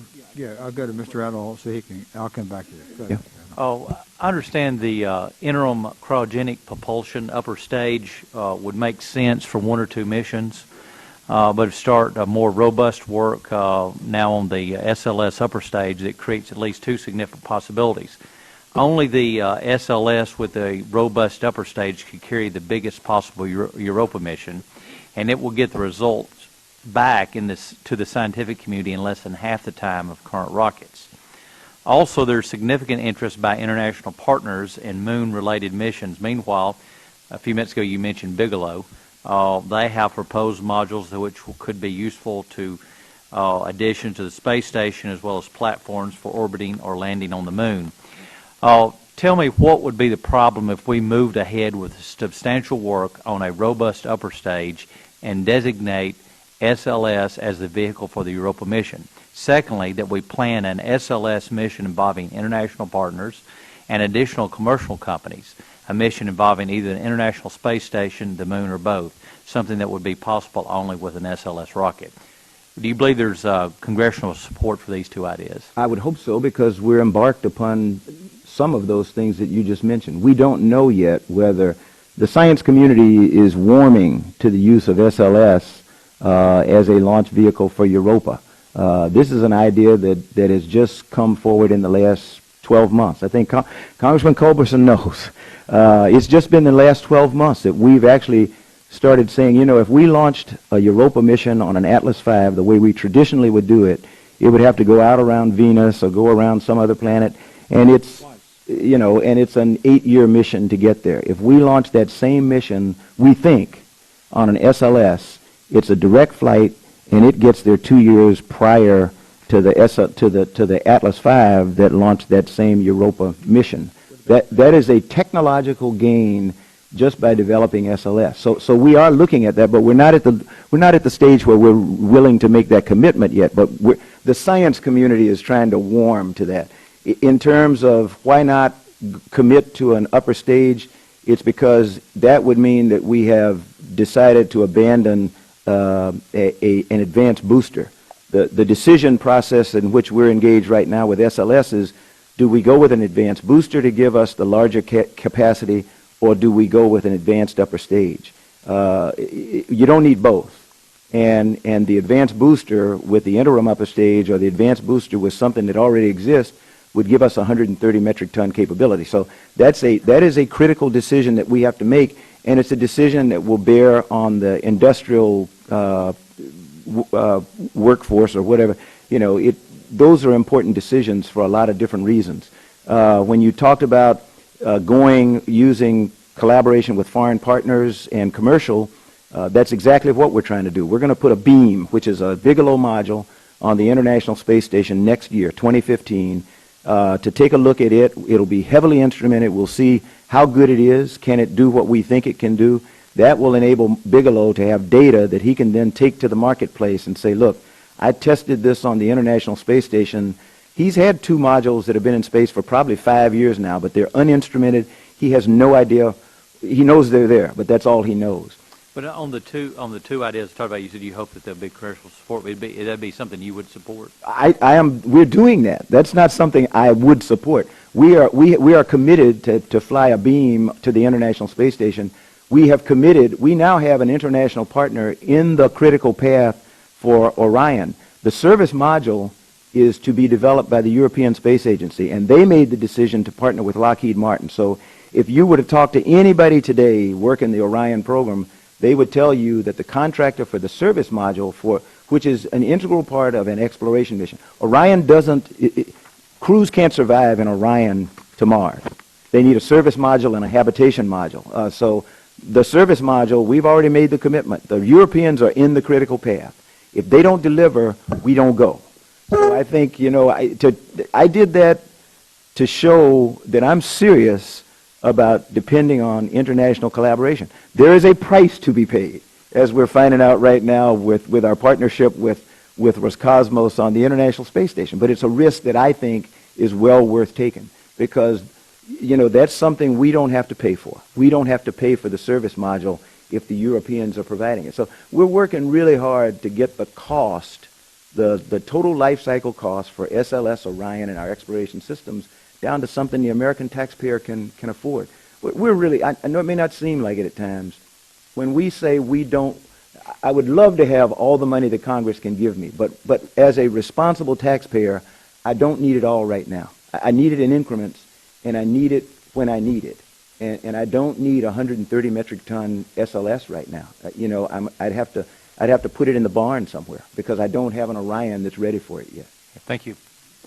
Thank you, Mr. Adler. I have a couple other issues, and let me go back to the aeronautics. Many large firms prefer to locate their manufacturing enterprises near major R&D sources. As a result, a decreasing, and it is decreasing, aeronautics R&D base may help drive companies out of the United States into the location where aeronautics R&D is viewed as a higher priority.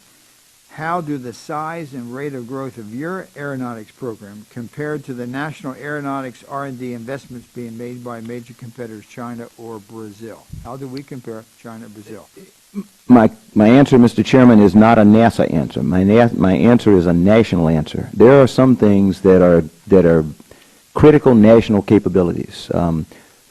Hypersonics is an area of fundamental capability that the U.S. leads today, and everybody wants to be as good as we are.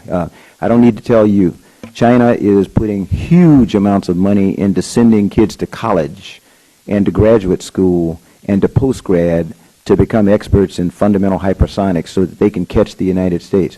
That is not, you know, that's something that NASA works collaboratively and cooperatively with the Department of Defense. The nation needs to decide if hypersonics is important. If it is, then we need to fund it. Right now, the nation, if you look at NASA's budget, which speaks to the Congress and the administration, the combination, I'm not blaming this on anybody. The nation has not decided that hypersonics is of critical importance. I think that fundamental rotary wing aeronautics is of critical importance. Right now, the resident expertise for that is in NASA. But the nation has not decided that, because they neither fund it in NASA or in DOD. And if we continue, I don't know whether Governor Thornburgh's still here. He talked about these stovepipes. If we continue to stovepipe between DOD and NASA and the intelligence community instead of working collaboratively the way that we do so well when allowed to, we are going to lose our lead in fundamental hypersonics and in fundamental rotary wing research. That's an issue bigger than me. That is an issue where the Congress and the administration need to put their heads together at some point and say, okay, what's important to this nation? If you want to call each other names or do whatever we are traditionally doing nowadays, we're going to lose, because many nations are putting big money into fundamental hypersonics to try to catch up with us. But NASA has proposed the cancellation of hypersonics. Mr. Chairman, that is, again, budgets are about choices. In order for me to carry out the aeronautics strategic plan the way that it is laid out, where we are being told that that's not our responsibility, and that's, I can't get people to sit down at the table and say this is a critical national responsibility. I know it is. I understand. But I don't have the power to unilaterally say, okay, I don't care what anybody else says. I'm going to take money from science and put more into aeronautics. I would love to have a $1 billion aeronautics budget the way it used to be. I think the committee has funded aeronautics. Above what the Mr. Chairman, administration has requested. please understand me. I'm not being critical of this committee at all. This committee has continued to fund aeronautics at the level that we request. The person I'm blaming is me. I think Now, above. if I could find a way, beg pardon? I think above. Many years we have pushed. Oh, no, I agree with you. I'm saying if I could find a way if I could find a place to take the money that I would like for you to put into aeronautics and not decimate technology development, commercial crew, science, it's an issue of there is a very limited amount of money, as you all continue to say all day. And my job is to try to prioritize. And so for something that is a fundamental national capability, while NASA and the NASA Administrator may feel very strongly about that, it would not be smart for me to get into an argument with the science community by taking money out of science and putting it into aeronautics, or taking money out of human spaceflight and putting it into aeronautics. But it is national aeronautics also. We don't disagree on anything that's been said, Mr. Chairman. Follow up to that, Mr. Chairman? To enhance the chairman's question, as he said earlier, just submit a reprogramming request to the chairman. I know he's ready, willing, and able to help you.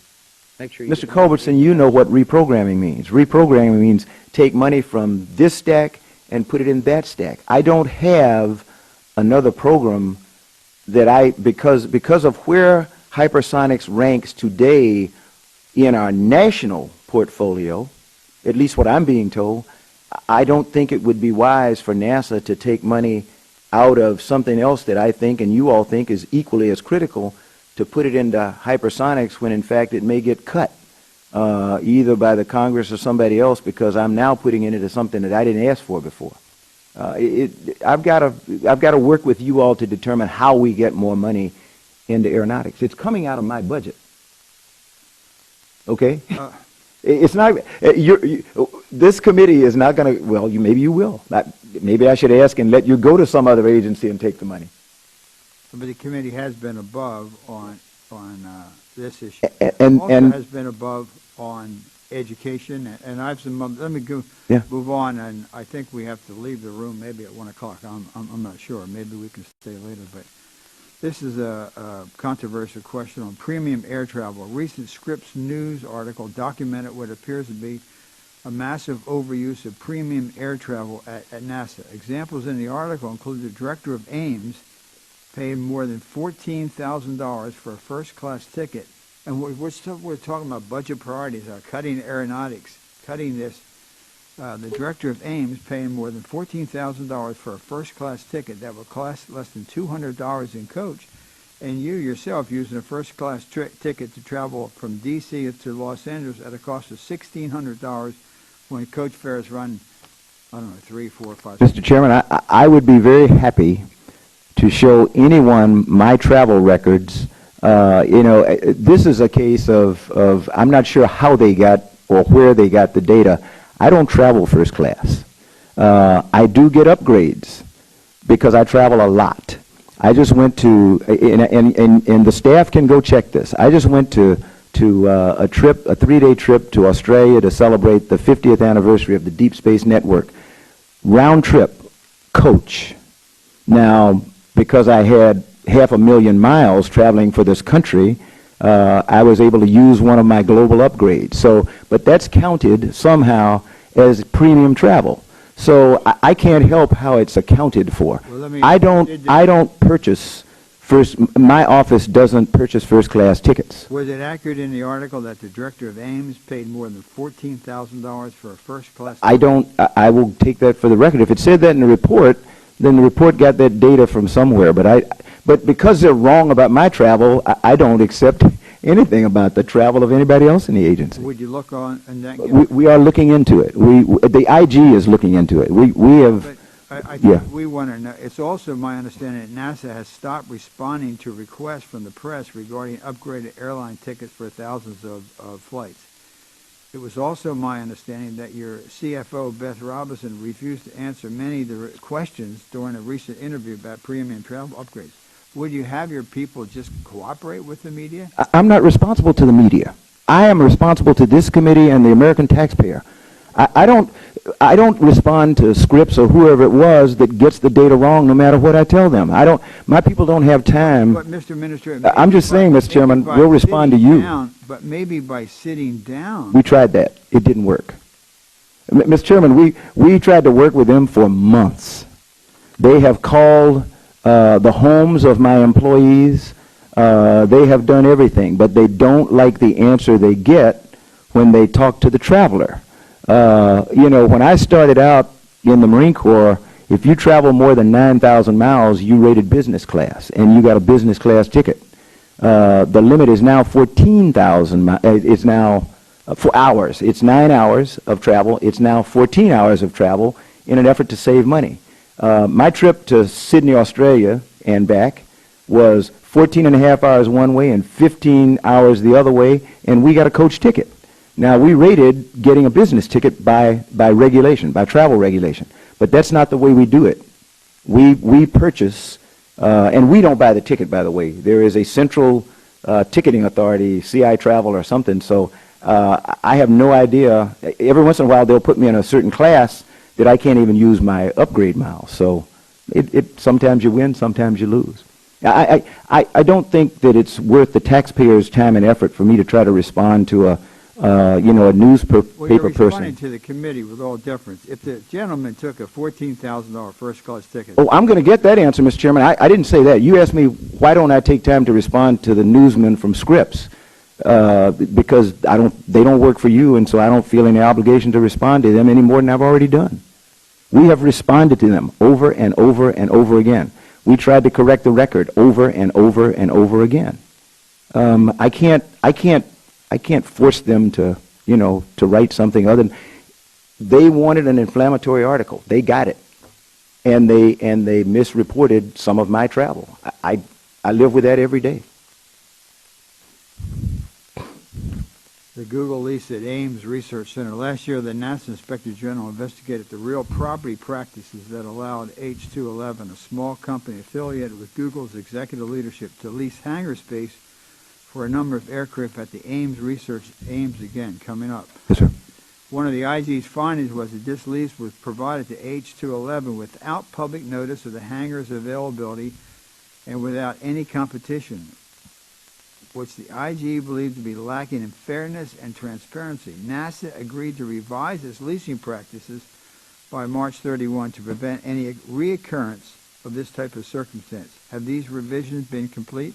Mr. Chairman, we've gone even farther. What we've done is we've tried to divest ourselves out of the operation of Moffett Field where the hangar is, and it's my hope that we can announce that there has been a winner in the competition to take over operation of Moffett Field and everything, and still provide access to the airfield for national security needs, because there is a California Air National Guard unit there in C-130s. There's an Army National Guard unit there in helicopters, and they will continue to operate. They won't know that NASA is no longer running that field. It's taken me 5 years to get here, but we turned it over to GSA, and GSA did an incredible job of running a competition to have someone else run Moffett Field. So you hopefully will not get any reports about irregularities at Moffett Field after this year, because NASA Ames, NASA, there will be no NASA involved in the operation of Moffett Field. So yes, I have done something,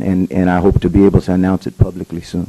The IG also evaluated H211's receipt of below-market rate aircraft fuel from the Department of Defense as part of its lease arrangement with Ames, and estimated that due to poor communication between Ames and DoD, H211 received a $3 to $5 million worth of fuel benefits to which it was not entitled.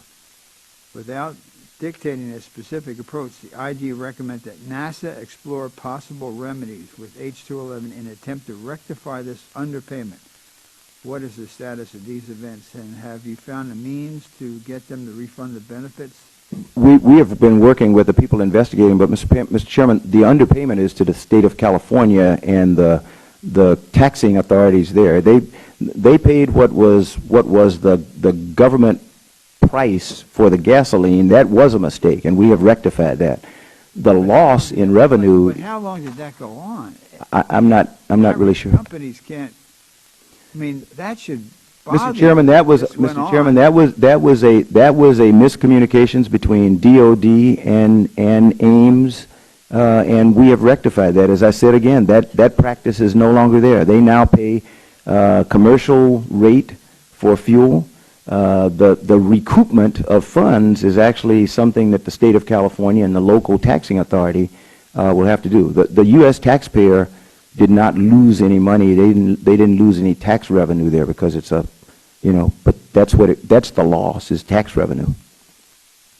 The OIG recently completed a review of NASA's use of mobile IT devices, including smartphones, tablets, and cell phones. One major finding was that NASA has no accurate inventory, this is the IG, of all of its mobile devices, meaning that the agency may be unaware of devices that have gone missing, is paying for services that aren't being used, and may not have been installed necessary security software on all active devices. How did the need for something as fundamental as an inventory of devices go unaddressed at NASA for so long?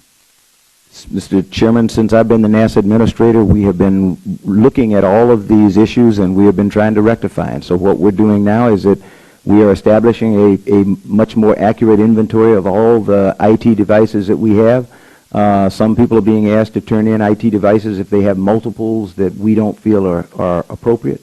And all I can tell you about is what our path forward is. We're trying to rectify these problems. Well, I think it's shoddily run, and also the staff just said Google won the Moffett Field competition at Ames. Do you wonder why the American people are losing confidence in the government?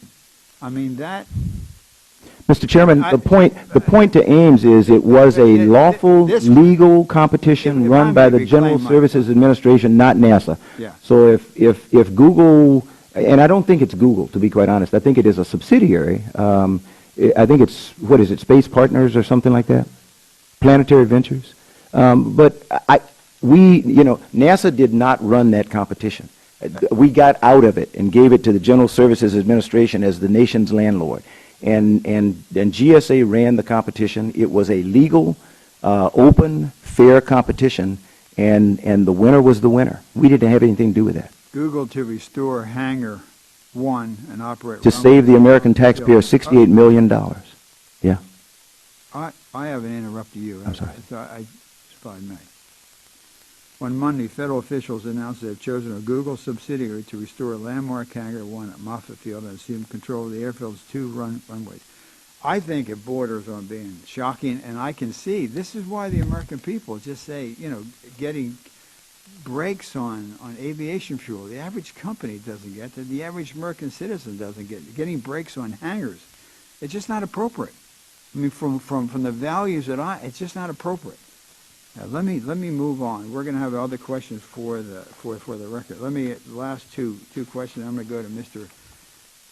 Fatah, see if he has any close. Currently, Wallops Island supports 50% of all U.S. launches to the International Space Station, yet it has received less than 5% of the infrastructure investment that Kennedy Space Center has received from NASA over the last 5 years.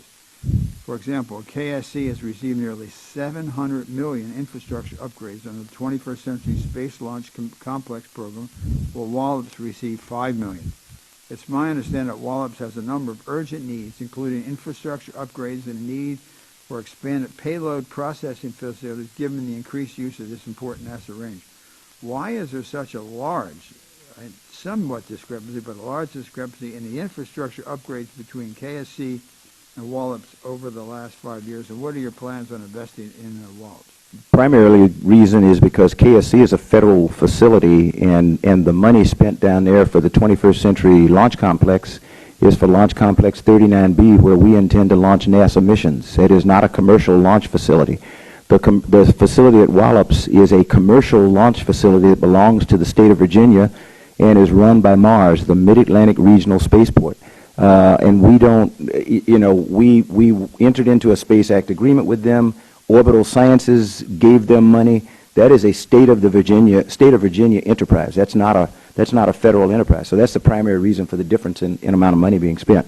I will say, in order to make Mars, to help Mars be able to launch Antares for orbital, NASA did in fact lend people, expertise, and equipment to try to finish the launch complex at Wallops. That was not something we had to do because that's a commercial space venture belonging to the state of Virginia. It's on federal land, but it is not a federal facility. So that's the big difference. Employees are down there? At Wallops, I'll take it for the record, sir, but most of them don't, none of them work on the commercial launch facility. That's Mars. That's a state of Virginia facility. So we should, I will take it for the record, I hope I don't have any NASA employees working on the launch facility there. The FY 2014 House report directs NASA to make Space Act agreements available in an online database similar to other federal contracts. The committee direction corrects a long-standing gap in transparency in agency contracts and will go a long way towards ensuring better oversight and accountability. Is NASA on track to comply with this directive to post information about these contracts, including a description of the signatories, duration, purpose, and dollar value within 180 days as directed by? We are in the process of making that happen, and we are starting with funded Space Act agreements. I think the committee's request, if I remember correctly, was about unfunded Space Act agreements and NASA money that went toward those. But we felt that it was more urgent to show the taxpayer where the taxpayer money was going, because funded Space Act agreements are those that we put money into. An unfunded Space Act agreement, and we have probably hundreds of those, all of our Space Act agreements will be in this database that will be available. Now, what they won't be able to see is they won't have access to some of the details of the agreement itself, either because they're procurement sensitive or something else. But the basic data that will allow any taxpayer to see where NASA is spending taxpayers' funds should be available on that website. Okay. Mr. Patel? Thank you, Mr. Chairman. Aeronautics, I agree with the chairman, is a very important issue, and the FAA has said that this year has been the safest on record in terms of flights. And a large part of this is because the over 300 plus improvements to flights directly related to NASA-related research that has been incorporated. I went out to the Boeing facility in Seattle, in Everett, saw tens of thousands of Americans there assembling these Dreamliners, and I was also over at Pratt Whitney in East Hartford, where they make these pure power engines, and all of the private companies have benefited from your research, and has provided not only for the companies a way towards more excellent air travel, but it's provided a level of safety for our constituents. And NASA is not often credited with all of the great work you've done in this field, but the science that you've used to help fly airplanes safely, actually now a lot of it shows up in other parts of our lives and the way our cars are maneuvered and so on. So your research has done a great deal, and I want to commend you. And the chairman asked about your travel. I want the record to be clear. You said you don't travel first class. I also want the record to be clear that in the Congress, members are allowed to use upgrades because of the repetitiveness of travel. I've actually, and if I was going to Australia, which I was invited to Australia 2 weeks ago to get an award, I told the chairman at a public event I'd much rather get an award with him here and rather than fly for 20 hours to Australia. But the point is that I don't want I want you to be credited with the great work that's been done in aeronautics. That's been funded by this subcommittee under the chairman's leadership, and it's literally saved lives and made people's circumstances to be more efficient in their travel. And I thank you for your appearance today. Thank you very much, sir. Thank you for your testimony. With that, the committee will be adjourned. Thank you very much, sir.